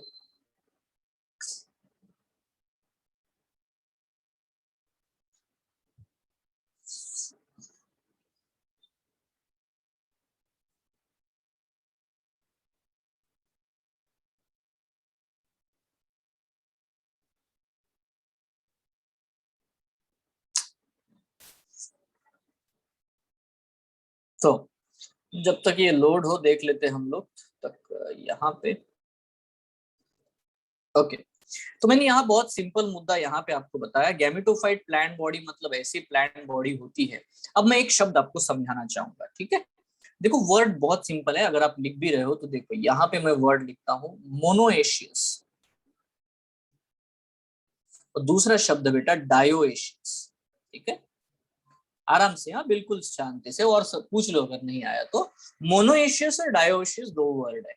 मोनोएशियस का क्या मतलब है ना, जब भी एक ही प्लांट बॉडी के ऊपर दोनों सेक्स ऑर्गन प्रेजेंट हो, मतलब बच्चों एक ही प्लांट है, उसके ऊपर मेल सेक्स ऑर्गन भी प्रेजेंट है, फीमेल सेक्स ऑर्गन भी प्रेजेंट है, तो ऐसे प्लांट को हम लोग मोनोएशियस कहते हैं। डायोशियस का मतलब होता है मेल प्लांट बॉडी अलग होती है और फीमेल प्लांट बॉडी अलग होती है। जिस तरह से यहाँ पे फीमेल थैलस और मेल थैलस अलग अलग दिखाया गया है ना। यहाँ पे मेल थैलस के ऊपर एक ब्रांच आई, जिसको फोर मतलब ब्रांच होता है, ठीक है। तो फोर आया, ब्रांच आया, उस ब्रांच के ऊपर बहुत सारे एंथ्रिडिया मतलब मेल सेक्स ऑर्गन डेवलप हुए। फीमेल गैमेटोफाइट के ऊपर बेटा एक ब्रांच आई, और उस ब्रांच के ऊपर आर्किगोनिया डेवलप हो गए, बहुत सारे आर्किगोनिया मतलब female gamete sex organ develop हो गए। तो बच्चों इस चीज को हम लोग नोटिस करते हैं, इसको मैं बोलता हूँ डायोशियस कंडीशन। मतलब खास करके आप लोग इवन ह्यूमन बींग्स को देखेंगे ना, हम लोग ह्यूमन बींग्स को भी देखेंगे, तो ह्यूमन बींग क्या होंगे, मोनोएशियस या डायोशियस? तो आंसर बड़ा सिंपल है ना, ह्यूमन बीइंग डायोशियस होंगे, क्योंकि मेल और फीमेल प्लांट बॉडी जो होती है वो डिफरेंट है, नॉट प्लांट, ठीक है। So there is a sexual dimorphism, बराबर है, हम लोग पहचान लेते हैं बहुत सारे एनिमल्स में डायमॉर्फिज्म होता है, मेल और फीमेल बिल्कुल अलग अलग दिखाई देते हैं, पहचान में आते हैं, ठीक है, क्योंकि सेकेंडरी सेक्सुअल कैरेक्टर्स अलग अलग होते हैं। यहाँ पे प्लांट्स में कैसा है, हमें सेक्स ऑर्गन से ही डिफरेंशिएट करना पड़ता है, ठीक है। बट देखो मैं आपसे क्वेश्चन पूछूंगा एनसीईआरटी का कि मर्केंशिया में क्या कंडीशन होती है, मोनोएशियस या डायोशियस? तो आप बोलोगे सर मर्केंशिया में डायोशियस कंडीशन होती है, क्योंकि मेल प्लांट अलग होता है और फीमेल प्लांट अलग होता है, दैट्स इट, ठीक है। तो ये नॉर्मल सी कंडीशन है। तो antherozoids are release to water. अब देखो ये मेल प्लांट अलग है, इसमें जो सेक्स ऑर्गन्स है, इसमें से बेटा स्पर्म रिलीज होंगे, इस प्लांट से स्पर्म रिलीज होंगे, पानी में तैरते तैरते तैरते तैरते बेटा वो फीमेल सेक्स ऑर्गन तक पहुंच जाते हैं। और फीमेल सेक्स ऑर्गन जो है ऐसे केमिकल रिलीज करती है जो केमिकल इस इन स्पर्म को अट्रैक्ट करते हैं, और बिल्कुल वो बिना भटके हुए पहुंच जाते हैं, ठीक है। बट दे नीड वाटर, क्योंकि उनको तैरना है। वो बाइफ्लैजेलेटेड होते हैं, जो भी मेल सेक्स ऑर्गन है जिनको हम लोग एंथेरोजॉइड बोल रहे हैं, मेल गैमेट है, वो बाइफ्लैजेलेटेड, उसको दो फ्लैजल है, वो मोटाइल है ना, अपना तैरते तैरते चला जाता है, केमिकल्स उसको अट्रैक्ट करते हैं, तो उसको बोलते हैं हम लोग कीमोटैक्टिक मूवमेंट। केमोटैक्टिक, केमोटैक्टिक क्यों है, क्योंकि ये केमिकल की तरफ अट्रैक्ट होते हुए चला जाता है, साधा केमिकल उसको अट्रैक्ट करता है, सो केमिकल विल अट्रैक्ट, और वो तैरते तैरते तैरते तैरते पहुंच जाएगा। And antherozoid fuse with the egg, अब जहां पहुंचेगा तो वहां पे बेटा वो एक सेल के साथ में फ्यूज हो जाता है। So let's see if we have this downloaded और नॉट, नो एट नॉट, अभी है, ठीक है। तो बच्चों हम लोग क्या करने वाले हैं यहाँ पे, अगर हम लोग देखें तो यहाँ आपको बिल्कुल क्लियर नजर आ रहा है क्या है। देखो जब भी हम लोग इसके बारे में पढ़ेंगे, ब्रायोफाइट के बारे में, तो गैमेटोफाइट है यहाँ पे, है ना, गैमेटोफाइट इसकी मेन प्लांट बॉडी है। गैमेटोफाइट के ऊपर स्पोरोफाइट डेवलप होता है, गैमेटोफाइट के ऊपर स्पोरोफाइट डेवलप होता है ना, और ये हमेशा हैप्लॉइड होगा, गैमेटोफाइट इज ऑलवेज हैप्लॉइड। ये क्या करेगा, it produces sex organ, gametophyte के ऊपर सेक्स ऑर्गन प्रोड्यूस होते हैं। सेक्स ऑर्गन्स कैसे होते हैं, सेक्स ऑर्गन प्रोड्यूस गैमेट, और सेक्स ऑर्गन ही गैमेट प्रोड्यूस करते हैं, ठीक है। अब इसमें जो दो प्रकार की प्लांट बॉडी आपको देखने को मिलती है, या तो प्लांट बॉडी प्रोस्ट्रेट होती है या तो इरेक्ट होती है, ठीक है। तो हम लोग क्या करेंगे, नोटिस करेंगे, देखो ब्रायोफाइट में हम तीन ग्रुप पढ़ने वाले हैं। एक है जिसको हम लोग बोलते हैं लिवरवर्ट, एक होता है हॉर्नवर्ट, और एक होता है बेटा मॉसिस। लिवरवर्ट, हॉर्नवर्ट और मॉसिस, ऐसे तीन प्रकार हमको देखने को मिलते हैं। और लिवरवर्ट के केस में अगर आप नोटिस करोगे तो आपको बेटा ऐसा स्ट्रक्चर देखने को मिलेगा। एग्जाम्पल देखो, इसमें मर्केंशिया एक एग्जाम्पल है, रिक्शा नाम का एक एग्जाम्पल है, ठीक है। अभी यहाँ देख सकते हो प्रोस्टेट, मतलब ये डॉर्सी वेंट्रली फ्लैट स्ट्रक्चर्स होते हैं, ठीक है। लिवरवर्ट जो है तिकोटिक, मैं आपको सिंपल बात बोलता हूँ, हम लोग क्लासिफिकेशन पढ़ते हैं ब्रायोफाइट में, हमें 3 ग्रुप पढ़ने हैं, लिवरवर्ट, हॉर्नवर्ट, मॉसेस। अब अच्छी बात ये है कि एनसीईआरटी हॉर्नवर्ट के बारे में कुछ बोलता ही नहीं है, चुप है, ठीक है, कुछ भी नहीं बोलता, मतलब हमें 2 ही पढ़ने होते हैं एक्चुअली, लिवरवर्ट और मॉसेस, ठीक है। ये 2 प्रकार के आपको प्लांट जो है ब्रायोफाइट्स में मतलब देखने को मिलते हैं, लिवरवर्ट्स और mosses. Let's understand this. Liverwort का स्ट्रक्चर आप देखोगे तो ऐसी एक बेटा ग्रीन फ्लैट बॉडी होती है, ग्रीन जमीन को चिपकी हुई, बीच में उसको ऐसा मिडरिब होता है, मिडरिब आपको दिखाई दे रहा है, ठीक है। इसके नीचे वाली सतह देखोगे तो नीचे वाली सतह पे बेटा ऐसे छोटे छोटे यूनिसेलुलर राइजोइड्स होते हैं, यूनिसेलुलर राइजोइड। और बेटा ऐसे स्केली लीव्स भी होते हैं, अगर इसके ऊपर कोई पैर भी रख दे तो थोड़ा सा वो शॉक एब्जॉर्ब कर सके, क्योंकि ये होते ही जमीन के ऊपर मैट जैसे, ठीक है। तो इस तरह से बेटा यहाँ पे वो स्केल जैसे हैं, they can shock, they are the shock absorbers. तो बेटा ये शॉक एब्जॉर्बर्स होते हैं, ठीक है। अब कभी कभी लिवर वर्ड्स में लीफी स्टेज भी देखने को मिलती है, मतलब उनमें ऐसे एक्सिस भी होता है, स्टेम जैसा, राइजोइड होते हैं। बट याद रखना लिवर वर्ड्स में हमेशा यूनिसेलुलर राइजोइड होते हैं, यूनिसेलुलर मतलब सिंगल सेल से बने हुए राइजोइड। राइजोइड का क्या काम होगा रे?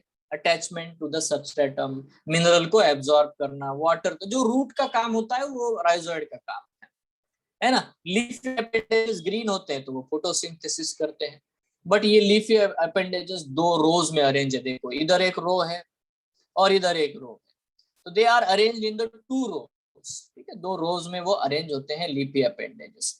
तो इस तरह से लिवर वर्ड का स्ट्रक्चर होता है, या तो ऐसा फ्लैट स्ट्रक्चर या तो वैसा ऐसा इरेक्ट स्ट्रक्चर लिवर वर्ड में। दूसरा यहाँ पे है, ठीक है, अभी स्पोरोफाइट कहाँ डेवलप होगा? स्पोरोफाइट इसी के ऊपर डेवलप होगा। स्पोरोफाइट में क्या क्या पार्ट होते हैं? कैप्सूल होगा, सीटे होगा, मतलब ये वाला स्टेम है ना, सीटे होगा, और बेटा फुट होगा, ये स्पोरोफाइट है। स्पोरोफाइट में कैप्सूल में स्पोरेंजिया होते हैं और इसी स्पोरेंजिया से बेटा स्पोर बनते हैं। What is sporophyte? Spore producing plant. What is sporophyte? Spore producing plant. What is sporophyte? Spore producing plant. Spore producing organ को क्या बोलते हैं? Sporangia. What is sporangia? Spore producing organ. What is sporangia? Spore producing organ. बहुत simple है यार, ठीक है। और बार बार पता है एक ही क्वेश्चन पूछते हैं सीबीएसई वाले, बोर्ड वाले, क्या है कि आप ऐसा प्लांट का ग्रुप बताओ जिसमें गैमेटोफाइट डोमिनेंट ग्रीन है और स्पोरोफाइट रेसेसिव और है ना पैरासिटिक है। कौन? द आंसर क्या है? ब्रायोफाइट। ये खाना बनाता है, ये सब करता है, ये बस उसका शोषण करता है, उसके ऊपर ग्रो होता है। तो इसका स्पोरोफाइट बेटा नॉन ग्रीन है, पैरासिटिक है, ये हमारी एनसीईआरटी लिखती है। इट्स सो सिंपल, ठीक है ना। यहाँ पे मैंने थोड़ा बहुत इंफॉर्मेशन दी है हॉर्नवर्ट के बारे में। हॉर्नवर्ट में भी वैसा ही स्ट्रक्चर है, थैलस जैसा, बट इसके नीचे स्केल्स नहीं होते। जो स्केल यहाँ पे दिखाए ना मैंने, देखो ये जो स्केल होते हैं ना, ये वाले, ये स्केल यहाँ पे है नहीं बच्चों, हॉर्नवर्ट्स में स्केल नहीं होते। और दूसरा मजेदार बात है कि इसका जो ये जो है ना स्पोरोफाइट, इसमें सीटा है ना ये वाला, ये भी नहीं है यार इसमें, देखो डायरेक्ट कैप्सूल है और बेटा फुट है, सीट है नहीं, इसलिए हॉर्न जैसा ये दिखता है, इसलिए हॉर्नवर्ट बोलते हैं इसको। दैट्स इट, ठीक है, ये सिंपल डिफरेंस है। तीसरा बेटा मॉसिस के बारे में। मॉसिस एक ग्रुप है, मैंने क्या बोला, 3 ग्रुप है ब्रायोफाइट में। मॉसिस में सिर्फ लीफी स्टेज देखने को मिलता है, लीफी मतलब इरेक्ट स्टेज, बराबर है। मॉसिस में लीफी स्टेज देखने को मिलता है, बट इसमें थोड़ा सा डिफरेंस है। इसमें क्या है, ये देखो, ये लीफी अपेंडेजेस कैसे है, स्पाइरल अरेंजमेंट। लीवर वर्ड से कैसे डिफर करता है बेटा, यहाँ देखो, इसमें जो लीफी है इसमें 2 रोज में लीव्स अरेंजमेंट है, 2 रोज में, एक इधर एक इधर। यहाँ पे ऐसा नहीं है, गोल गोल गोल गोल एक्सिस के आजू बाजू बेटा लीफ अरेंज हो जाते हैं, रोज में नहीं आते, इसलिए इसको बोलते हैं स्पाइरल अरेंजमेंट। दूसरा क्या है, राइजोइड में डिफरेंस है। लीवर वर्ड के राइजोइड यूनिसेलुलर होते हैं, इसके राइजोइड मल्टी सेलुलर है, मतलब बहुत सारे सेल्स होते हैं उसमें, विद ऑब्लिक सेप्टम होता है, ब्रांचेस भी होती है, ठीक है। ये नीट में बहुत बार क्वेश्चन पूछा है, multi cellular oblique septum. Oblique septum मतलब देखो सेल्स में ऐसा अगर डिफरेंस ऐसा है ना, ये वाली चीज यहाँ पे नहीं होती, सीधा सीधा नहीं होता, ऐसा है ये, ये आपके सामने, ठीक है, ऑब्लिक सेप्टम, सिंपल। नॉर्मल आपको याद रखना क्या है कि ब्रायोफाइट की स्पेशलिटी क्या है, आपको याद रखना है सर उसमें गैमेटोफाइट डोमिनेंट ग्रीन होता है, स्पोरोफाइट पैरासिटिक रेसेसिव है, बस ये चीज भूलनी नहीं है। राइजोइड के बारे में याद रख सकते हो, यूनिसेलुलर मल्टी सेलुलर, बराबर। लीवरवर्ट में खास करके बेटा प्रोस्टेट स्ट्रक्चर होते हैं, फ्लैट थाली जैसे, ठीक है। और ये जो मॉसेस में जो है लीफी स्टेजेस होती है, इरेक्ट स्ट्रक्चर्स होती है, दैट्स इट। ये मेन पॉइंट्स है जो हम लोग याद रखें।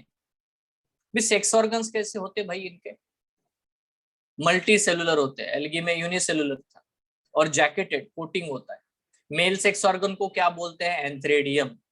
मेल गैमेट को क्या बोलते हैं, एंथेरोजॉइड। ये सब नोट्स मैं आपको भेजूंगा, ठीक है। कैसा होता है, ये रैकेट शेप होता है, ऊपर एक स्टेराइल जैकेट है और अंदर बेटा एंथ्रोजॉइड मदर सेल्स है, मतलब जो मेल गैमेट बना सकते हैं ऐसे सेल्स अंदर है, फर्टाइल सेल्स जो हैप्लॉइड ही होते हैं। सब कुछ हैप्लॉइड है ना, गैमेटोफाइट पूरा ही हैप्लॉइड है, तो सेक्स ऑर्गन पूरा हैप्लॉइड है, डेवलप होता है गैमेटोफाइट के ऊपर।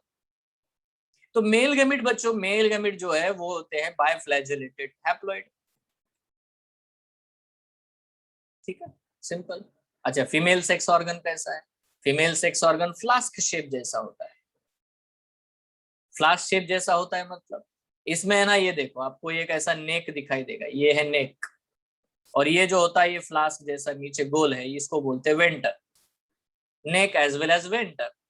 और ऊपर कवर सेल्स है जो कवर करके रखते हैं, ठीक है। नेक के अंदर कुछ सेल्स होते हैं जिनको हम लोग नेक कैनाल सेल बोलते हैं, क्योंकि ये कैनल है एक छोटी सी, उसके अंदर बेटा 4 से 6, 4 to 6 neck canal cell NCC present होते हैं। वेंटर में भी बेटा क्या होता है, 2 सेल होते हैं, एक होता है वेंटर कैनाल सेल जो ग्रीन कलर का बनाया मैंने, और एक देखो ऑरेंज कलर का एग सेल, मतलब फीमेल गैमेट, दैट्स इट। अभी जैसे ही पानी में तैरते आएंगे, देखो ये पोटेशियम या प्रोटीन्स होते हैं या मैलिक एसिड, ये केमिकल, ये देखो ये सारे जो नेक कैनाल सेल है सारे डिसइंटीग्रेट हो जाएंगे, सारे नष्ट हो जाएंगे, डिसॉल्व हो जाएंगे। कवर सेल ओपन हो जाएगा, खुल जाएगा। कवर सेल जैसे ही खुलेगा, ये जो भी बेटा जो भी चिपचिपा प्रोडक्ट बनता है ना नेक कैनल सेल में, ये सारा बाहर रिलीज होता है ना। इसमें है केमिकल्स, ये किसको अट्रैक्ट करेंगे, स्पर्म को अट्रैक्ट करेंगे अपनी तरफ, और वो तैरते तैरते तैरते खुद ही बेटा वो केमिकल की तरफ अट्रैक्ट होते हुए आ जाएगा, घुस जाएगा अंदर, एंटर कर जाएगा, ठीक है। यहाँ जो मूवमेंट है वो केमोटैक्टिक है, केमोट्रॉपिक नहीं, ग्रोथ नहीं हो रही है, वो खुद मूवमेंट कर रहा है। हम एंजियोस्पर्म में पढ़ेंगे, पोलन ट्यूब लेके जाता है मेल गैमेट को, यहाँ पे मेल गैमेट खुद जाता है, अपने पैर से चलता है, 11 नंबर की गाड़ी यूज करता है, पैर से चलता है, दो मतलब खुद मोटिलिटी करता है बेटा, तैरते हुए पानी में जाता है, इसीलिए टैक्टिक मूवमेंट, केमोटैक्टिक, केमोट्रॉपिक नहीं बोलना, ट्रॉपिज्म मतलब ग्रोथ होती है। जूडियोगैमी बोलते हैं इसको, जूडियोगैमी क्यों, क्योंकि ये तैर के जाता है इसीलिए जूडियोगैमी। तो ये अंदर घुस जाता है यार, एंट्री करता है, ठीक है, और वहां जाकर के आर्किगोनियम के अंदर जाकर के फर्टिलाइजेशन करेगा, ठीक है, फर्टिलाइजेशन करेगा। तो बच्चों हम लोग पढ़ेंगे अभी लाइफ साइकिल के बारे में। आपको तो सेक्स ऑर्गन के बारे में पता हो गया, है ना, एक होता है एंथ्रेडियम, एक है आर्किगोनियम, ठीक है। Now talk about the life cycle of the bryophytes. अब देखो मैंने प्यारे बच्चों आपको हैप्लोडिप्लॉन्टिक लाइफ साइकिल समझा के रखी है, मैंने उसमें आपको स्पोरिक मियोसिस बता के रखा हुआ है, पहले से मैंने आपको स्पोरिक मियोसिस बता के रखा हुआ है। तो बच्चों यहाँ पे लाइफ साइकिल कैसी होगी, life cycle is always haplodiplontic life cycle, simple point. यहाँ पे जो लाइफ साइकिल है बच्चों वो है हैप्लोडिप्लॉन्टिक लाइफ साइकिल। अभी लिवरवर्ट्स के केस में या मॉसेस के केस में, दोनों में हम लोग देखेंगे क्या होता है। गैमेटोफिटिक जनरेशन के बाद स्पोरोफिटिक जनरेशन आती है, स्पोरोफिट से गैमेटोफाइट, ये चलता रहता है।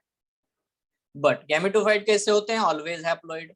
स्पोरोफाइट कैसे होते हैं, always diploid, n two n, n two n, two n n, चलता रहता है। अब क्वेश्चन आता है सर N से 2N कैसा बनेगा, तो यार फर्टिलाइजेशन से ही बन सकता है। फिर 2N से N कैसे बनेगा सर, मियोसिस से ही हो सकता है। That is what the point, meiosis मतलब रिडक्शन डिवीजन। अब इसका बेसिक मैंने आपको पहले भी बता के रखा है, अगर आप भूल गए होंगे तो आप बेटा वो पहला वीडियो आपके अपलोड हो चुका है, उसको देखो वंस, ठीक है, एक बार देखो। You will, if you see that, है ना, entire chapter, you will know it, understand it. ये तो बेनिफिट है आपके लिए। तो देखो बेटा, गैमेटोफिटिक से स्पोरोफिटिक जनरेशन आती है, स्पोरोफिटिक से गैमेटोफिटिक जनरेशन आती है बच्चों। सिनगैमी और meiosis, how the gametophyte will convert into sporophyte, only by the fertilisation. So let's see how it is happening. तो हम लोग क्या करते हैं, यहाँ पे कंसिडर करते हैं बेटा, मेरे पास है गैमेटोफाइट, ये है बच्चों gametophyte. Gametophyte is always haploid. इसके ऊपर क्या डेवलप होते हैं, haploid antheridium, haploid archegonium. Antheridium male sex organ है, आर्किगोनियम फीमेल सेक्स ऑर्गन है। एंथ्रेडियम से क्या प्रोड्यूस होगा सर, एंथ्रेडियम से हैप्लॉइड मेल गैमेट प्रोड्यूस होगा। आर्किगोनियम में क्या प्रोड्यूस होगा सर, आर्किगोनियम में हैप्लॉइड एक सेल प्रोड्यूस होगा। बहुत बढ़िया। अब क्या होगा, दोनों हैप्लॉइड बन गए, गैमेट बन गए। गैमेट बन गए तो हो गया गैमेट का फ्यूजन, सिनगैमी। जैसे ही सिनगैमी होगी, एन और एन मिलकर बन जाएगा बेटा 2N, डिप्लॉइड स्टेज शुरू, मतलब स्पोरोफाइट की जनरेशन शुरू हो गई। जाइगोट से स्पोरोफाइट शुरू हो जाता है, स्पोरोफाइट की जिंदगी शुरू हो गई। स्पोरोफाइट, जाइगोट बेटा माइटोसिस कर करके एक मल्टी सेलुलर एम्ब्रियो बना लेता है। एम्ब्रियो प्रॉपरली डेवलप होकर के बेटा स्पोरोफाइट बना लेता है। स्पोरोफाइट जिसमें कैप्सूल है, फूट है, सीटें हैं। ये स्पोरोफाइट के ऊपर ऑर्गन डेवलप होता है जिसको हम लोग बोलते हैं sporangia. Sporangia spore producing organ है। स्पोरेंजिया के अंदर जो सेल्स होते हैं उनको हम लोग बोलते हैं spore mother cell. Spore mother cell जो डिप्लॉयड है, मतलब जितना लाल कलर में लिखा है, रेड कलर में लिखा है, सब कुछ डिप्लॉयड है। अच्छा, तो फिर ये स्पोर मदर सेल क्या करेंगे, कुछ नहीं, वो करते हैं meiosis. They show the sporic meiosis. और जैसे स्पोरिक मियोसिस होता है, मियोसिस होता है, तो spore mother cells produces spores, जो कि हैप्लॉइड है। डिप्लॉइड से हैप्लॉइड हो गया, और ये सारे स्पोर जमीन पे गिरते हैं, और बेटा इनका डायरेक्ट जर्मिनेशन होता है, और उससे वो जो प्रोस्टेट गैमेटोफाइट है वो बन जाएंगे। दैट्स इट, चलता रहता है ये जिंदगी, उसकी लाइफ साइकिल। क्लियर है रे, क्लियर है। दोनों जनरेशन आपको दिख रही है, हैप्लॉइड जनरेशन भी दिख रही है, डिप्लॉइड जनरेशन भी दिख रही है। Both the generations you can see, haploid generation as well as diploid. अरे आपको क्वेश्चन क्या आता है भाई, सिंपल, ब्रायोफाइट में कौन से टाइप का होता है लाइफ साइकिल, ये पूछेंगे, आंसर देना हैप्लोडिप्लॉन्टिक सर, हो गया, इतना ही आते हैं। इतना नहीं पूछते आपको ये सब, ये सर। ये है लिवरवर्ट के केस में। अभी मॉसिस के केस में थोड़ा उल्टा कार्यक्रम है भाई, मॉसिस इतने जल्दी नहीं जर्मिनेट करते, उनका कुछ अलग है ना, अलग ही स्टाइल है मॉसिस का। ये लिवरवर्ट में सीधा सीधा हो जाता है, बट मॉसिस में अलग होता है। ये ऐसा ही लाइफ साइकिल है, बट अलग बनाता हूँ। देखो मॉसिस में क्या होता है, जैसे देखो यहाँ स्पोर बना ना, तो स्पोर से डायरेक्ट गैमेटोफाइट नहीं बनता।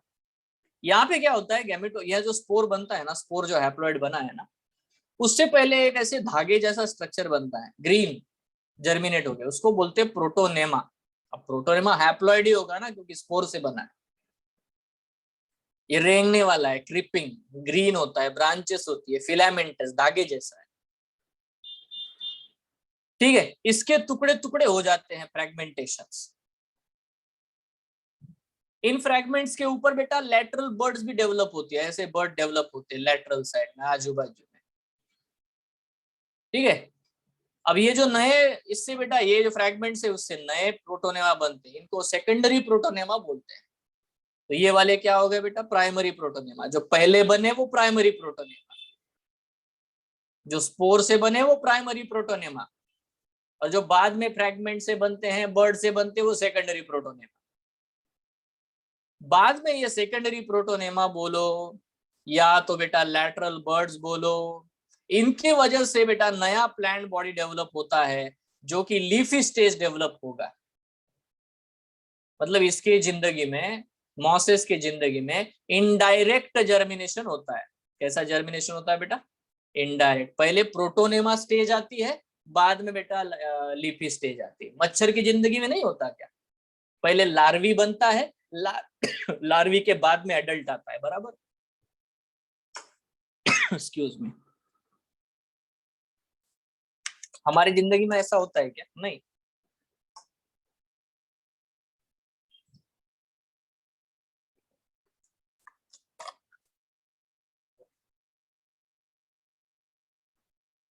तो फ्रॉग्स के केस में भी बेटा आपको वैसे ही देखने को मिलता है, इनडायरेक्ट डेवलपमेंट। यहाँ पे भी वही है, प्रोटोनेमा स्टेज आती है, प्रोटोनेमा के बाद में फ्रेगमेंटेशन आता है। दैट्स इट, क्लियर है? Now the next one is, यहाँ देख लेते हैं। अभी देखो, all bryophytes are homosporous. Homosporous का मतलब क्या है? इनके जिंदगी में जितने भी स्पोर्स बनते हैं वो सारे एक जैसे ही होते हैं, ये अलग अलग होते नहीं। अब ऐसा क्यों पढ़ रहे हैं? क्योंकि देखो इसके बाद में हम लोग टेरिडोफाइट वगैरह पढ़ेंगे ना, उसमें कुछ अलग ही चीजें आपको देखने को मिलेगी। तो homosporous produces the same size of the spores, एक जैसे होते, छोटे बड़े कुछ नहीं होते। ठीक है, अभी यहाँ पे क्वेश्चन लेते हैं, ठीक है, जो आपको पूछेंगे। क्वेश्चन बड़ा ही सिंपल है। If A rhizoid consist of 24 chromosome, मान लेते हैं राइजोइड में 24 क्रोमोसोम है। So what will be the amount of chromosome in zygote, protonema and calyptra? अभी कैलिप्ट्रा क्या है? कैलिप्ट्रा का मतलब होता है, देखो ये जो वेंटर है ना, ये जाइगोट से, एक सेल से ही तो स्पोरोफाइट बनेगा। तो ये वेंटर जो बच जाता है ना, इसी को बोलते हैं कैलिप्ट्रा। क्योंकि कैलिप्ट्रा भी हैप्लॉइड है, क्योंकि वो सेक्स ऑर्गन का ही पार्ट है। ठीक है, तो यहाँ पे नोटिस करते हैं, यहाँ पे हम लोग आते हैं बच्चों। क्वेश्चन बड़ा ही सिंपल है। क्या क्वेश्चन है बच्चों? देखो यहाँ क्वेश्चन का आंसर क्या है। हम लोगों को जाइगोट, प्रोटोनेमा, कैलिप्ट्रा इनके बारे में पूछा है। तो हमको तो पता है राइजोइड हैप्लॉइड होता है, तो n इज इक्वल टू 24 है।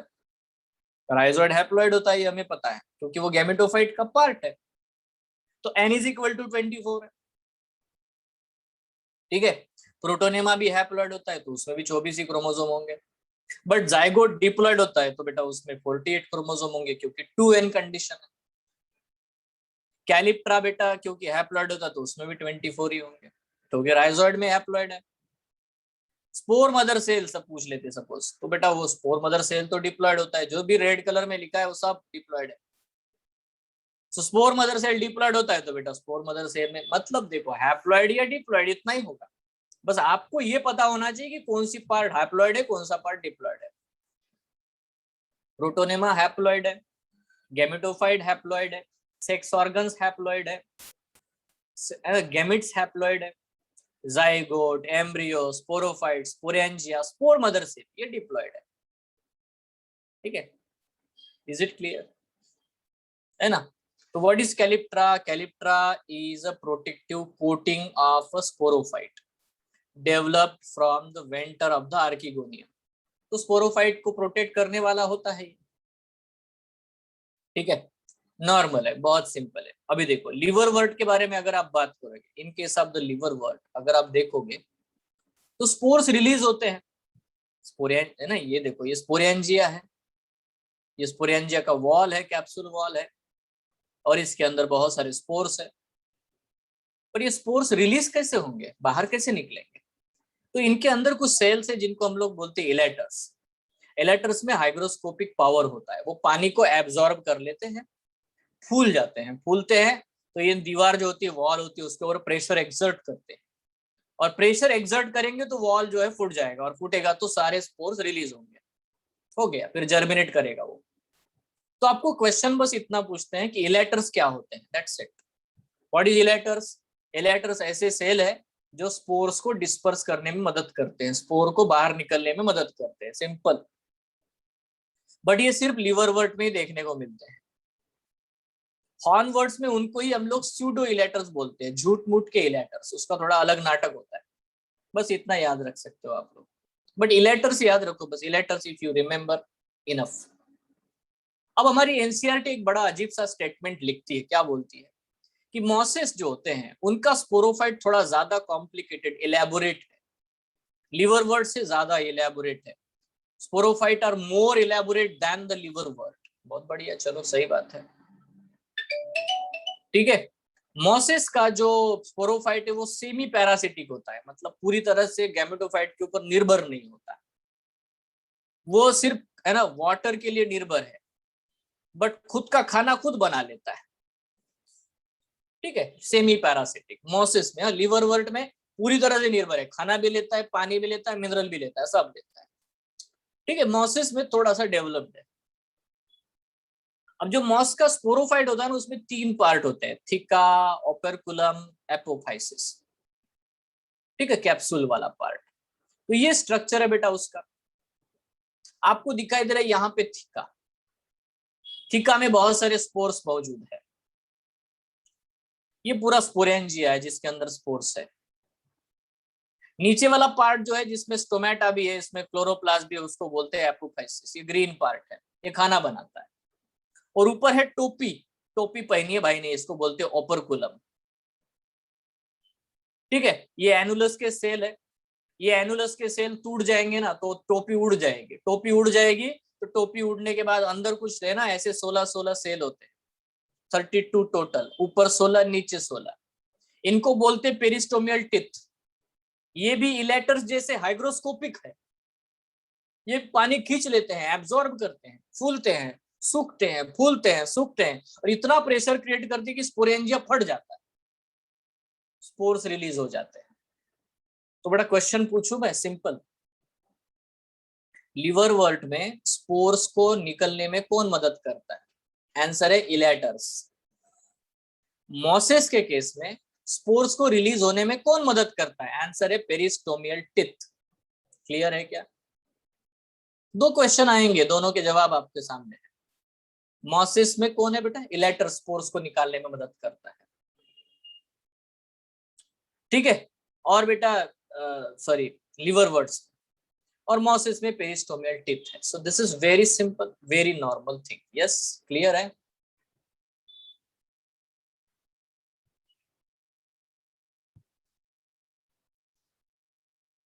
तो अब मैं आपसे पूछना चाहूंगा बेटा, जहां जो आप पढ़ रहे हो, ठीक है, क्या आप उसके साथ लिंक हो पा रहे हो? स्पीड ज्यादा है, कम है, कैसा है? सब बोलो, ठीक है। आप जितना पूछोगे उतना ही आपको क्लैरिटी मिलेगी।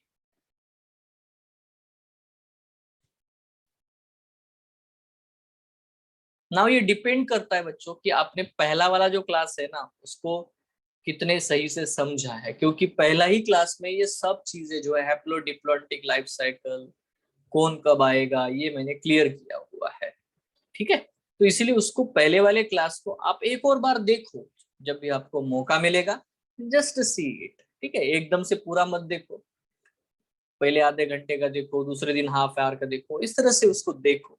इफ यू सी इट, है ना, खास करके लाइफ साइकिल वाला जो पार्ट है उसको आप, है ना, थोड़ा सा स्पीड बढ़ा करके आप लोग देख सकते हो, यूट्यूब पे आराम से देख सकते हो, बराबर है ना, है ना। So just see it, observe it, ठीक है। तो आपको टेरिडोफाइट और जिम्नोस्पर्म जो आगे हम लोग पढ़ने वाले हैं वो समझने में मदद मिलेगी। नाउ यहाँ पे नॉर्मली आपको ये नोटिस करना है कि ये तो सेक्सुअल लाइफ साइकिल हो गया, है ना। ब्रायोफाइट्स में असेक्सुअली बेटा लाइफ साइकिल भी होती है, मतलब वो असेक्सुअल रिप्रोडक्शन भी करते हैं। तो जब भी वो असेक्सुअल रिप्रोडक्शन के बारे में क्वेश्चन पूछेंगे तब आपको आंसर देना है बेटा गेमी कप के बारे में। गेमी कप जो होता है वो असेक्सुअल रिप्रोडक्शन करने में मदद करते हैं। गेमी कप जो होते हैं वो ग्रीन ऐसे स्ट्रक्चर होते हैं कप जैसे, जो कि गैमेटोफाइट के ऊपर डेवलप होते हैं।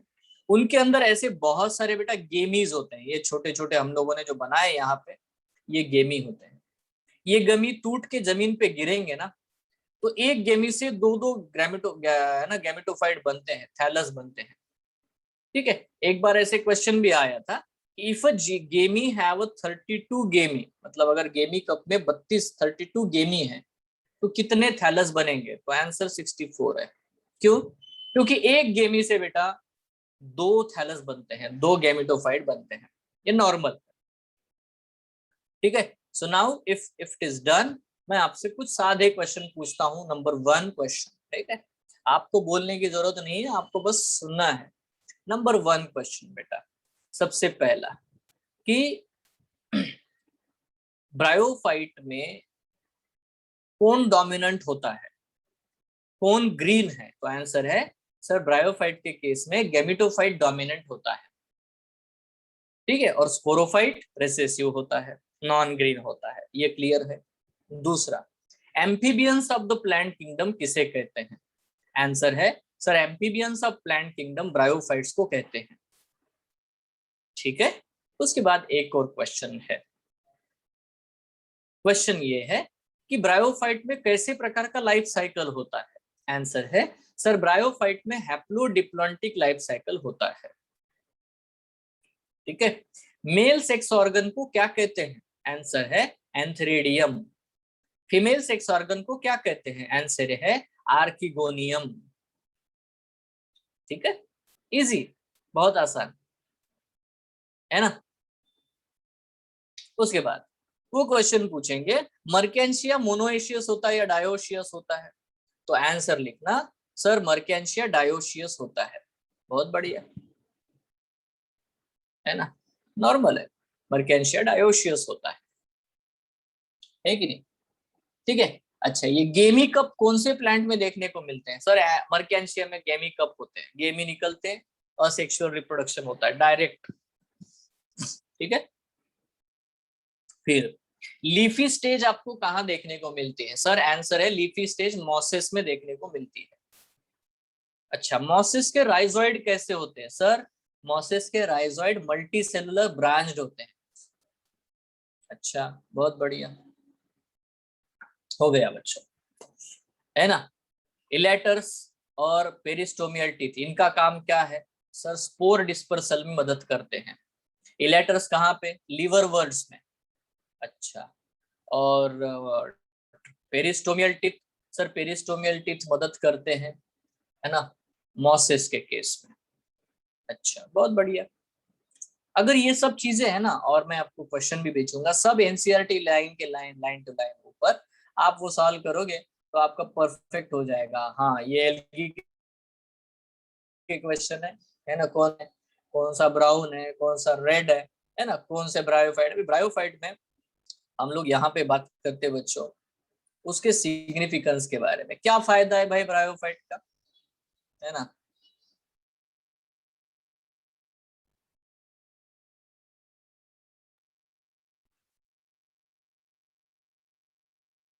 ब्रायोफाइट का क्या बेनिफिट है?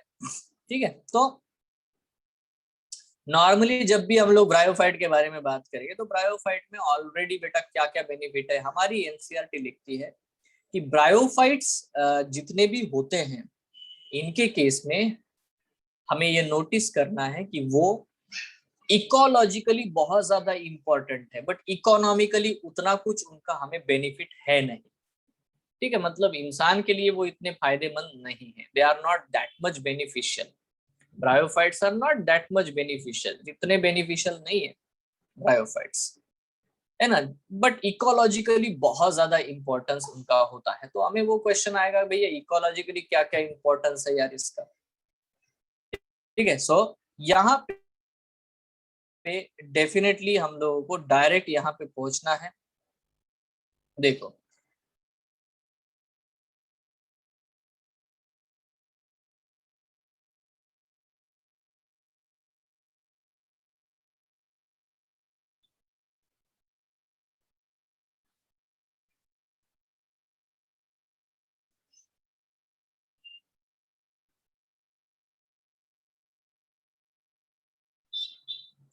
सो what are the benefits of the bryophyte? Bryophyte के बेनिफिट क्या है ना, ये सब सिंपल बेटा एनसीईआरटी के लाइंस है, कुछ नहीं इसमें ज्यादा। देखो, some mosses provide food for herbaceous mammals, तो बेटा जो भी मैमल्स होते हैं, बर्ड्स होते हैं, उनको खाते हैं क्योंकि वो ग्रीन प्लांट्स हैं, तो मैमल्स बर्ड्स जो होते हैं वो उनको खाते हैं। ठीक है, दूसरा, स्पीसीज ऑफ स्पैग्नम, ये स्पैग्नम नाम का जो टेरिडोफाइट है, सॉरी ब्रायोफाइट है, मॉस है स्पैग्नम। ठीक है, ये बहुत ज्यादा यूजफुल है बच्चों। स्पीसीज ऑफ स्पैगनम प्रोवाइड पीट। पीट क्या है, जैसे हमारे तरफ कोयला मिलता है, कोयला है ना, कोयला क्या होता है, जिससे फ्यूल है वो, है ना। So it's use as a fuel, ठीक है, बर्निंग के लिए, जलाने के लिए। पुराने जमाने में इसको बहुत यूज किया जाता था यूरोपियन कंट्रीज में, अपने तरफ नहीं मिलता, ठीक है, ठंडी जगह पे जहाँ पे ये मिलता है। So it has a water holding capacity, इसमें बहुत ज्यादा पानी को पकड़ के रखने की क्षमता है। इसीलिए it use for the packing material for the transshipment of the living material. बड़े बड़े जहाजों में है ना, 6-6 महीने बेटा लगते थे पहले, पुराने जमाने में 6-6 महीने। एक जगह से टोमेटो लेके निकले तो दूसरे देश में पहुंच रहे 6 महीने बाद में। तो यहाँ पे हमें याद रखना है कि अब पहले जमाने ये फ्रीजर ये वो सब नहीं था, तो जब थोड़ा भी पानी छिड़कोगे थोड़े फ्रेश रहते हैं, ऐसा था। तो ये जो एरिया, ये जो होता है ना, इनके थैलियां बना लेते थे यार, ये जो है स्पैगनम का पीट जो होता है, बॉग पीट बोलते हैं इसको, बॉग पीट, ठीक है। और ये बॉग पीट का जो बेटा ऐसा बना लेते थे, उसमें पानी डाल के रखे तो पानी को पकड़ के रखता है, थोड़ा सा ह्यूमिड रखता है एटमोस्फियर को, और इसकी वजह से चीजें जो है, मछलियां हो, फ्रूट्स हो, वेजिटेबल्स हो, वो फ्रेश रहती थी, ठीक है। तो ट्रांसशिपमेंट में मतलब शिप से जब भी सामान इधर उधर लेके जाते थे, खास करके लिविंग मटेरियल को, तो बेटा वो उसको फ्रेश रखता है। ऐसा क्वेश्चन भी आया था, नीट में आया था कि इसको क्यों यूज किया जाता है, बिकॉज उसमें पानी को पकड़ के रखने की बढ़िया क्षमता है, वाटर होल्डिंग कैपेसिटी बहुत ज्यादा है।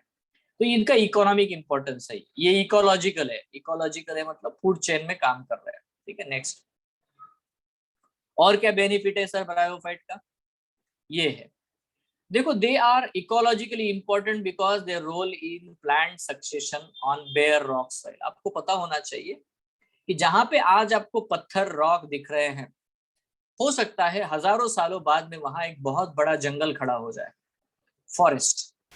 या तो जहां पे आपको फॉरेस्ट या वेजिटेशन दिखाई देता है, वहां पहले कुछ भी नहीं था पहले। तो लाइकेन, लाइकेन जो मतलब फंगस और एल्गी का होता है कॉम्बिनेशन, लाइकेन्स और ब्रायोफाइट, ये पहला कदम रखते हैं, उस जमीन को थोड़ा थोड़ा थोड़ा थोड़ा कुरेदना शुरू करते हैं, वहां थोड़ी थोड़ी सॉइल बना लेते हैं। जब थोड़ी सी सॉइल बनते हैं तो उसके जगह पे बड़े पौधे लगते हैं, बड़े पौधे और भी है ना, है ना, पैदा होते हैं, मरते हैं, वहीं सड़ते हैं, और मिट्टी की लेयर जो है थिकनेस बढ़ती चली जाती है, और हजारों सालों बाद में वहां बड़े बड़े पेड़ पौधे लगते हैं। तो बेटा पहला कदम किसने रखा, इसको बोलते हैं प्लांट सक्सेशन, मतलब सक्सेसर्स आ रहे हैं, एक के बाद एक वारसदार आ रहे हैं। पहले लाइकेन और मॉसेस पहला कदम रखते हैं, उसके बाद दूसरे दूसरे पौधे वहां पे ग्रो होना शुरू होते हैं। So mosses along with the lichens decomposes rocks making the substrate suitable for growth of the higher plants. तो धीरे धीरे वहां मिट्टी बनाते हैं और वहां पे नया जंगल मतलब वेजिटेशन ग्रो होता है। इसीलिए मॉसेस को हम लोग पायोनियर स्पीसीज कहते हैं। तो बेटा ये चीज हम लोग 12th स्टैंडर्ड में हमारे इकोलॉजी का जो चैप्टर है उसमें इवोल्यूशन इको जो है, सॉरी, जो भी प्लांट सक्सेशन है, इसके बारे में हम लोग पढ़ने वाले हैं। पायोनियर स्पीसीज है बेटा, ये याद रखना है, ये भी इकोलॉजिकल इंपॉर्टेंस है। Since mosses form dense mats on this soil, they can prevent soil erosion. और ये क्या करते हैं, ऐसी एक लेयर बना लेते हैं पूरी डेंस मैट जमीन के ऊपर, इसीलिए वो सॉइल एरोजन को भी रोक सकते हैं। तो अगर आप देखोगे तो इसका इकोलॉजिकल बहुत ज्यादा इंपॉर्टेंस है, पर इकोनॉमिकली उतना ज्यादा कुछ ब्रायोफाइट्स यूजफुल होते नहीं है, ठीक है। तो ये रहा बेटा एंटायर पूरा जो कुछ भी इंफॉर्मेशन है रिगार्डिंग दी ब्रायोफाइट्स। बस बचे हैं लीवरवर्ट्स और मॉसेस में, मैंने आपको जैसे बताया दो ही चीजें हमें पढ़नी है,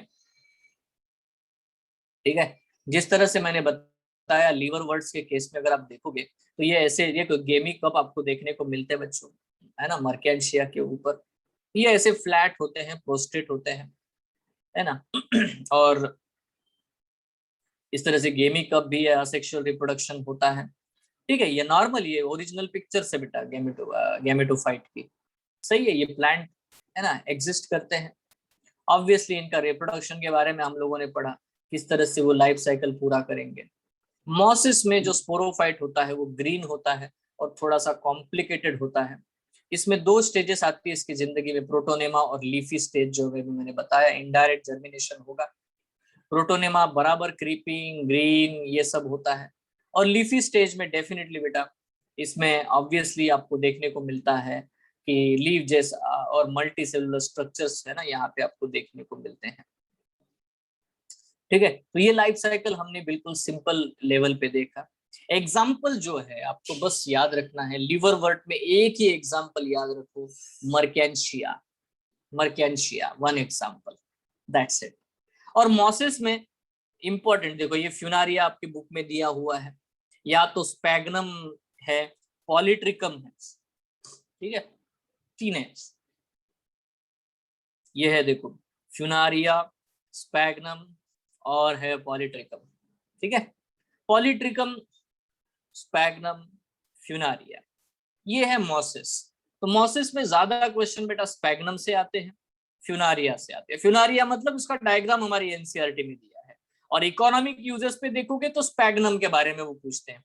ये दोनों इमेज हमारी एनसीईआरटी में दी गई है प्रॉपरली, ये भी है, ठीक है, पॉलीट्रिकम का।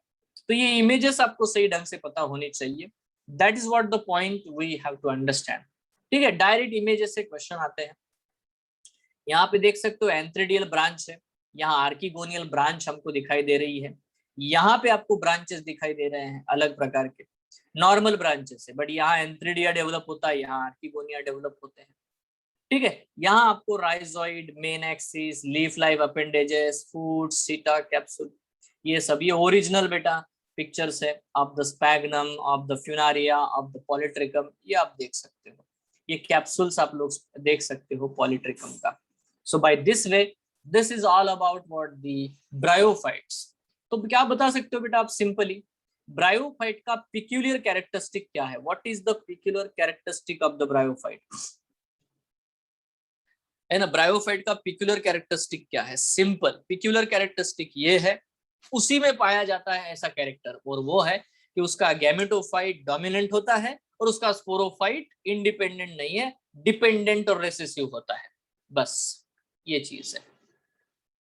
क्यों सर, ऐसा क्यों? क्योंकि आप जब टेरिडोफाइट के बारे में बात करते हो ना, उसमें भी हैप्लोडिप्लॉन्टिक लाइफ साइकिल है। हाँ सर, तो फिर क्या?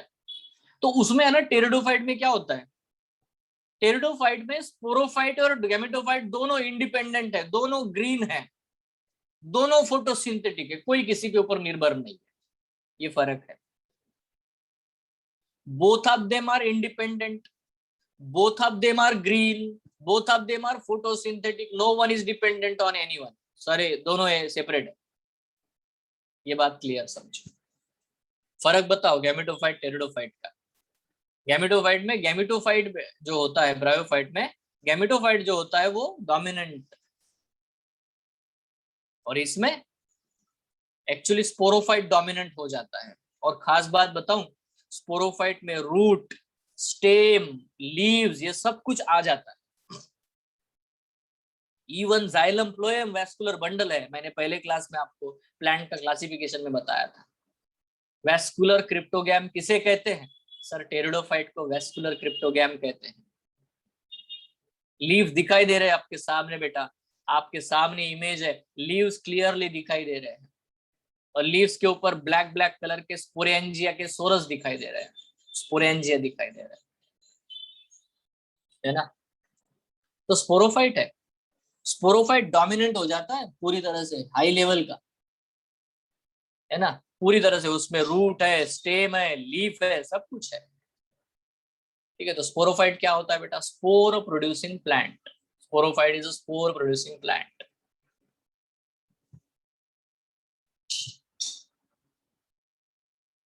क्लियर है क्या रे?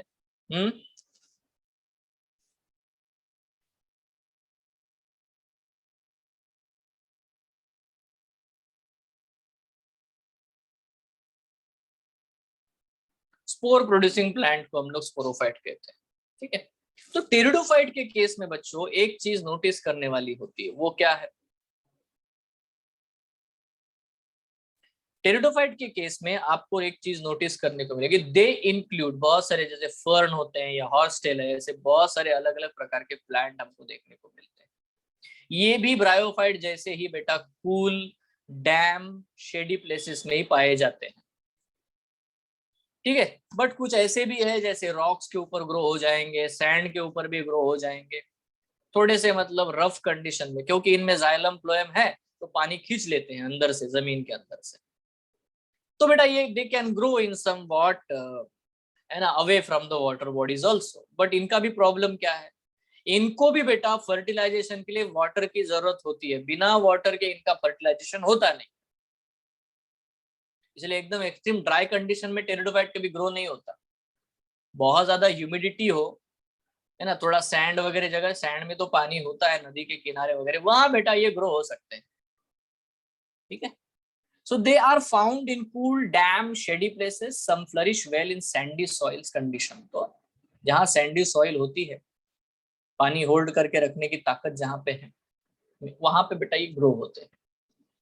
ठीक है। They are the first terrestrial plants to possess vascular tissues. तो इसको हम लोग बार बार क्या बोल रहे हैं, vascular cryptogam.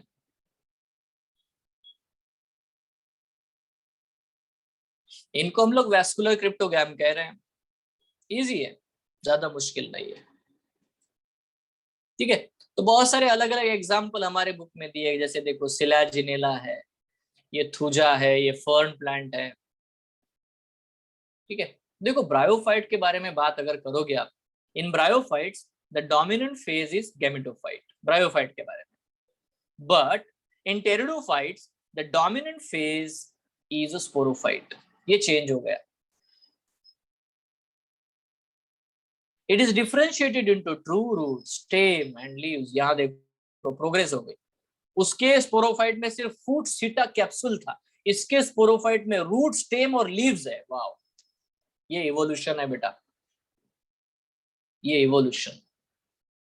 And these organs have a well differentiated vascular tissue, proper xylem phloem वाला वैस्कुलर टिश्यू इनके अंदर प्रेजेंट होता है। वाटर कंडक्ट करने वाली पाइपलाइन, फूड को कंडक्ट करने वाली पाइपलाइन इनके अंदर मौजूद है। लीव्स भी अलग अलग प्रकार के इनमें देखने को मिलते हैं। यहाँ देखो सिलाजिनेला में बहुत छोटे छोटे लीव्स हैं, छोटे छोटे पत्ते हैं। यहाँ देखो फर्न प्लांट में इतना बड़ा लीफ है बेटा, पूरा लीफ है, लीफलेट्स है उसमें, छोटा कंपाउंड लीव्स है। सो माइक्रोफिल, फिल मतलब लीफ, पत्ता। माइक्रोफिल और मैक्रोफिल ऐसे दोनों प्रकार के लीव्स आपको इनके स्पोरोफाइट में देखने को मिलते हैं। ठीक है। So they have microphylls as well as what the macrophylls. ठीक है। अगर टेरिडोफाइट के बारे में अगर देखिए तो बहुत, they are use for the medicinal purpose. बहुत सारी दवाइयां देने वाली जड़ी बूटियां जो होती है, ऑल दिस, है ना, वो आपको देखने को मिलती है। They are the used as a soil binders, ये भी सॉइल एरोजन को रोक देते हैं, सॉइल को पकड़ के रखते हैं रूट्स की वजह से। ठीक है। They are grown as ornamentals, they are grown as ornamentals, उनको एज ए ऑर्नामेंट ग्रो किया जाता है। मतलब आप देखोगे ना, इंटीरियर डिजाइनिंग की जाती है, घरों के अंदर जो पेड़ पौधे लगाए जाते हैं वो खास करके बड़े खूबसूरत दिखते हैं यार, ये बड़े अच्छे होते हैं, अट्रैक्टिव होते हैं। इनके लीव्स वगैरह एकदम प्रॉपर ब्राइट कलर के होते हैं। फ्लावर्स नहीं आते, बट इनके लीव्स का ही अरेंजमेंट इतना अच्छा होता है कि हम लोग इनको घरों में ग्रो करते हैं। यस, है ना। Lot of different types of the pteridophytes are there.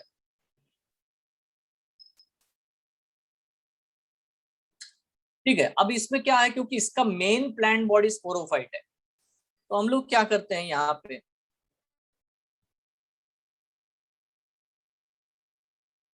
देखो अगर मैं टेरिडोफाइट के बारे में बात करता हूं तो डोमिनेंट फेज उसका स्पोरोफाइट है। ठीक है। Sporophyte have a root, stem, leaves, तीनों चीजें बेटा स्पोरोफाइट में प्रेजेंट होती है। Gametophyte is called as prothallus, इसका प्रोथैलस मतलब इसका गैमेटोफाइट है ना, थोड़ा छोटा होता है, किसके कंपैरिजन में, ब्रायोफाइट के कंपैरिजन में स्मॉल है, इसीलिए इसको हम प्रोथैलस बोलते हैं, छोटा वाला थैलस। ठीक है, प्रिमिटिव थैलस, तो प्रोथैलस ऐसा बोलते हैं गैमेटोफाइट। गैमेटोफाइट उतना ज्यादा, है ना। बोथ आर ग्रीन, दोनों ही ग्रीन है, बोथ आर इंडिपेंडेंट, दोनों ही इंडिपेंडेंट है, ये उसका पिक्युलर कैरेक्टरिस्टिक है टेरिडोफाइट का। और स्पोर प्रोड्यूसिंग ऑर्गन उसको बेटा स्पोरेंजिया है। और ये कहाँ प्रेजेंट है स्पोरेंजिया, स्पोरेंजिया, है ना, जिन लीव्स के ऊपर प्रेजेंट होता है उनको हम स्पोरोफिल बोलते हैं, जिस लीफ के ऊपर स्पोरेंजिया डेवलप होता है उसे स्पोरोफिल कहा जाएगा। स्पोरेंजिया क्या है? Spore producing organ. स्पोरोफिल क्या है? ऐसा लीफ जिसके ऊपर स्पोरेंजिया हो उसे कहते हैं स्पोरोफिल। स्पोरोफाइट क्या है? ऐसा प्लांट जिसके ऊपर स्पोरेंजिया हो, स्पोर हो या स्पोरोफिल हो, उसको मैं स्पोर प्रोड्यूसिंग प्लांट को मैं स्पोरोफाइट कहता हूं। That's it, simple. स्पोरो ये वर्ड आते ही समझ जाना कि स्पोर प्रोड्यूसिंग प्लांट है या स्पोर प्रोड्यूसिंग ऑर्गन है या स्पोर प्रोड्यूसिंग लीफ है। क्या है? स्पोरो से ही समझ में आता है। अच्छा, इसके सेक्स ऑर्गन्स कैसे है भाई? बिल्कुल ब्रायोफाइट जैसे ही है। Sex organs are multi cellular and jacketed. Male sex organ को हम एंथ्रिडियम ही कहते हैं। ये एंथ्रिडियम मेल गैमेट प्रोड्यूस करता है, बट यहाँ पे मेल गैमेट थोड़ा अलग है। ब्रायोफाइट में मैंने 2 फ्लैजेला दिखाए थे, बायोफ्लैजेलेटेड दिखाया था। यहाँ पे बायोफ्लैजेलेटेड नहीं है, ये मल्टी फ्लैजेलेटेड है बेटा। फर्क है दोनों में, है ना। Mail sex organ is multi flagellated spiral. Female sex organ को हम लोग आर्किगोनियम ही कहते हैं। यहाँ पे भी वो फ्लाश शेप ही है, ठीक है, same to same. But female sex organ में जो नेक एरिया है उसमें नेक कैनल सेल बहुत कम है। 1 या 2 ही नेक कैनल सेल होते हैं, वहां पे 4 से 6 थे, बराबर है। वेंटर कैनल सेल में 1 वेंटर है, 1 सेल है, दैट्स हो गया। तो वहां पे भी एंथ्रेडियम था, यहाँ पे भी है। वहां पे आर्किगोनियम था, यहाँ पे भी है। दोनों में, ब्रायोफाइट टेरिडोफाइट दोनों में ही ये आर्किगोनियम प्रेजेंट है। दोनों में ही शेप एक जैसे ही। दोनों को बेटा वाटर की नीड है। दोनों में जूडियोगमी, केमोटैक्टिक मूवमेंट सब एक जैसा होता है। फर्क है यहाँ पे नेक कैनल सेल है जो है ना बहुत कम है। फर्क है यहाँ पे मेल गैमिट है। मेल गैमिट जो कि यहाँ पे आपको दिखाया जा रहा है, male gamete is multi flagellated, ठीक है। यहाँ पे ये देखो, ये तो बाद में काम आने वाले 2 शब्द है ना, यूस्पोरेंजिएट, लेप्टोस्पोरेंजिएट, ठीक है। बस बता दिया है, इसलिए मैंने इंफॉर्मेशन दे के रखी है, जब भी मैं इसके बारे में बात करूंगा। अभी देखो यहाँ क्या होता है, जब स्पोरेंजिया डेवलप होता है ना, अगर वो सिर्फ एक सिंगल सेल से डेवलप हो तो उसको यूस्पोरेंजिएट, है ना नहीं कहते, उसे लेप्टोस्पोरेंजिएट कहते हैं। जब भी वो सिंगल सेल, एक सिंगल सेल से बेटा पूरा स्पोरेंजिया बन जाए तो उसको लेप्टोस्पोरेंजिएट कहते हैं, कंडीशन। बट अगर एक स्पोरेंजिया बनाने के लिए बहुत सारे सेल्स की जरूरत पड़े, मोर देन 1, तब बेटा हम लोग समझो कि उसे यूस्पोरेंजिएट कंडीशन कहते हैं। तो ये थोड़ा टॉपिक से हटके हो जाता है। तो हम लोग मुद्दे पे आते हैं। मुद्दा ये है कि स्पोरोफाइट क्या है। स्पोरोफाइट रूट, स्टेम, लीफ वाला प्लांट है और उसमें जाइलम, फ्लोएम दोनों चीजें हैं। जाइलम वाटर कंडक्टिंग टिश्यू है और फ्लोएम फूड कंडक्टिंग टिश्यू है, ठीक है। बट जो जिम्नोस और एंजियोस्पर्म है, इनमें बेटा थोड़ा सा मॉडिफाइड होते हैं जाइलम, फ्लोएम। यहाँ जाइलम में ट्रकीड्स होते हैं ओनली, वेसल्स प्रेजेंट नहीं होते। तो शायद अगर आपने 9th या 10th में जाइलम के बारे में पढ़ा होगा तो जाइलम में वेसल्स होते हैं, जाइलम में ट्रकीड्स होते हैं। बट इनके जाइलम में सिर्फ ट्रकीड्स होते हैं, वेसल्स नहीं होते। फ्लोएम के बारे में अगर आप बात करोगे तो only sieve cells are present, only sieve cells इसमें प्रेजेंट होते हैं। सीव ट्यूब नहीं होता, कंपेनियन सेल नहीं होता। जो हायर एंजियोस्पर्म्स में होता है वैसा जाइलम फ्लोएम इसमें होता नहीं है। नॉर्मल वाले जाइलम फ्लोएम है, शुरुआत वाले, इनिशियल लेवल पे, ठीक है। और इसका गैमेटोफाइट में तो कभी वैस्कुलर सिस्टम होता नहीं है, सिर्फ स्पोरोफाइट में होता है vascular system. Xylem phloem gametophyte में नहीं होता, ठीक है। तो यहां तक आ गया बेटा हमारा टेरिडोफाइट का कार्यक्रम। डिफरेंस मैंने आपको बताया, बहुत ही बढ़िया वाला सिंपल वाला डिफरेंस है ब्रायोफाइट और टेरिडोफाइट का। ब्रायोफाइट में गैमेटोफाइट डोमिनेंट है, इसमें स्पोरोफाइट डोमिनेंट है। वहां पे बेटा स्पोरोफाइट डिपेंडेंट है, यहाँ पे दोनों ही इंडिपेंडेंट है, दोनों ही, कोई किसी पे निर्भर नहीं है। क्लासिफिकेशन देख लो, अगर हम क्लासिफिकेशन करें तो बहुत सारे वेज है। कुछ ऐसे जैसे कि एपीफाइटिक है, मतलब किसी दूसरे पेड़ के ऊपर चढ़ के बैठ जाते हैं, जैसे एग्जाम्पल है लाइकोपोडियम नाम का टेरिडोफाइट है जो दूसरे पेड़ के ऊपर चढ़ के बैठ जाता है, उससे कुछ नहीं लेता, खाना नहीं लेता, पानी नहीं लेता, बस बैठ जाता है ऊपर, लाइट लेता है, लाइट ज्यादा लाइट लेगा, छत पे बैठ गया धूप सेकने, वैसा है। ठीक है, उसको बोलते हैं एपीफाइटिक। कुछ होते हैं एक्वेटिक है, पानी में रहते भाई, जैसे कि सैल्विनिया या एजोला नाम के प्लांट है, ये पानी के ऊपर है, हाइड्रोफाइट है, फ्लोटिंग हाइड्रोफाइट। एजोला के बारे में तो कितनी बार क्वेश्चन आता है। एजोला के लीव्स में साइनोबैक्टीरिया रहता है यार, एनाबेना नाम का। एनाबेना नाइट्रोजन फिक्सेशन करके देता है प्लांट को, एजोला को, एजोला देता है उसको शेल्टर, रहने के लिए घर, खाना पीना सब देता है। तो इसके वजह से क्या है, ये दोनों एक दूसरे के साथ मिलजुल के रहते हैं, इसको ही हम लोग सिम्बायोटिक एसोसिएशन कहते हैं। तो ये दो थोड़े एक्सेप्शनल है, बाकी तो बेटा जमीन के ऊपर ग्रो होते हैं। ठीक है, एपीफाइटिक, एक्वाटिक, ऐसे हम लोग देख रहे हैं। बट अभी रियल क्लासिफिकेशन पे आते हैं। रियल मतलब 4 ग्रुप है बेटा इसमें। कौन कौन से हैं? एक है साइलोप्सिडा, एक है लाइकोप्सिडा, एक है स्पिनोप्सिडा और एक है टेरोप्सिडा। ऐसे 4 ग्रुप है बच्चों। These are the 4 groups that we have to study, है ना। 4 ग्रुप है, बट अगर मैं एक ही दिन में ये सारी चीजें आपको बताऊंगा तो आपका भेजा घर आएगा। ठीक है, चक्कर आएगी। तो बड़ा मैं सादे क्वेश्चन पूछ लेता हूँ है ना। सादा क्वेश्चन है कि क्या टेरिडोफाइट को फर्टिलाइजेशन के लिए वाटर की जरूरत होती है? हाँ सर, इसको भी वाटर की जरूरत होती है। क्या टेरिडोफाइट में जाइलम फ्लोएम होते हैं? हाँ सर, इसमें जाइलम फ्लोएम होते हैं। मैं पूछूंगा कि टेरिडोफाइट में डोमिनेंट कौन है रे? सर वो साहब बोलोगे सर स्पोरोफाइट डोमिनेंट है इसमें। ठीक है, कौन डोमिनेंट है? Sporophyte is dominant. डन। ठीक है, बाकी सादी बातें जो टेरिडोफाइट के बारे में है, इसका लाइफ साइकिल, ये भी हैप्लोन्टिक डिप्लोन्टिक लाइफ साइकिल है। बट नेक्स्ट क्लास में आपको हैप्लोडिप्लोन्टिक लाइफ साइकिल ऑफ टेरिडोफाइट और फिर पूरा जिम्नोस्पर्म के बारे में हम लोग पढ़ेंगे, और उसके बाद में हम लोग क्वेश्चन आंसर डिस्कस करेंगे, उससे और भी आपको क्लैरिटी आएगी।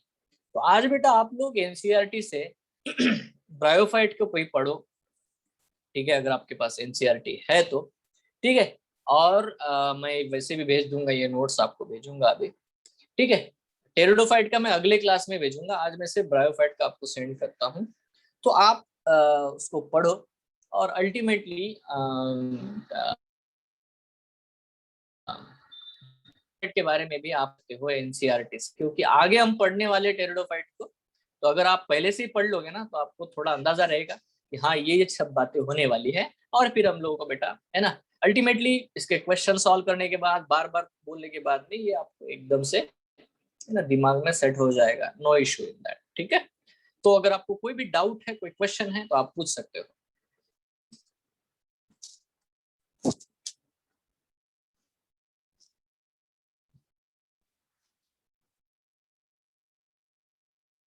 Any doubt, any question? No sir. बहुत बढ़िया। तो बेटा नेक्स्ट क्लास में आप पढ़ के आओ, टेरिडोफाइट को पहले से पढ़ के आओ। ठीक है, जिम्नोस्पर्म्स को पहले से पढ़ के आओ, समझना नहीं है, बस पढ़ना है, कथा जैसे पढ़ के आओ। If you read it first, ठीक है, तो आपको वो क्लास में भी वैसे ही ट्रैप हो जाता है। ठीक है, तो देखो हमने क्वेश्चंस डिस्कस की, ये क्वेश्चंस के जो आंसर बोल रहा हूँ, ये ऐसे ही बस आपको तैयार होना है कि हाँ सर ये ऐसा क्वेश्चन आएगा, इसमें टेरिडोफाइट में ये होता है, उसमें ये होता है, ये क्वेश्चन आता है, ये आंसर है। ठीक है, तो ऑटोमेटिकली जैसे ही कॉन्फिडेंस आएगा तो समझ में भी आता है। So that's it for today. Thank you. Have a nice day. Enjoy. Thank you sir. Bye sir, thank you sir. हाँ बेटा।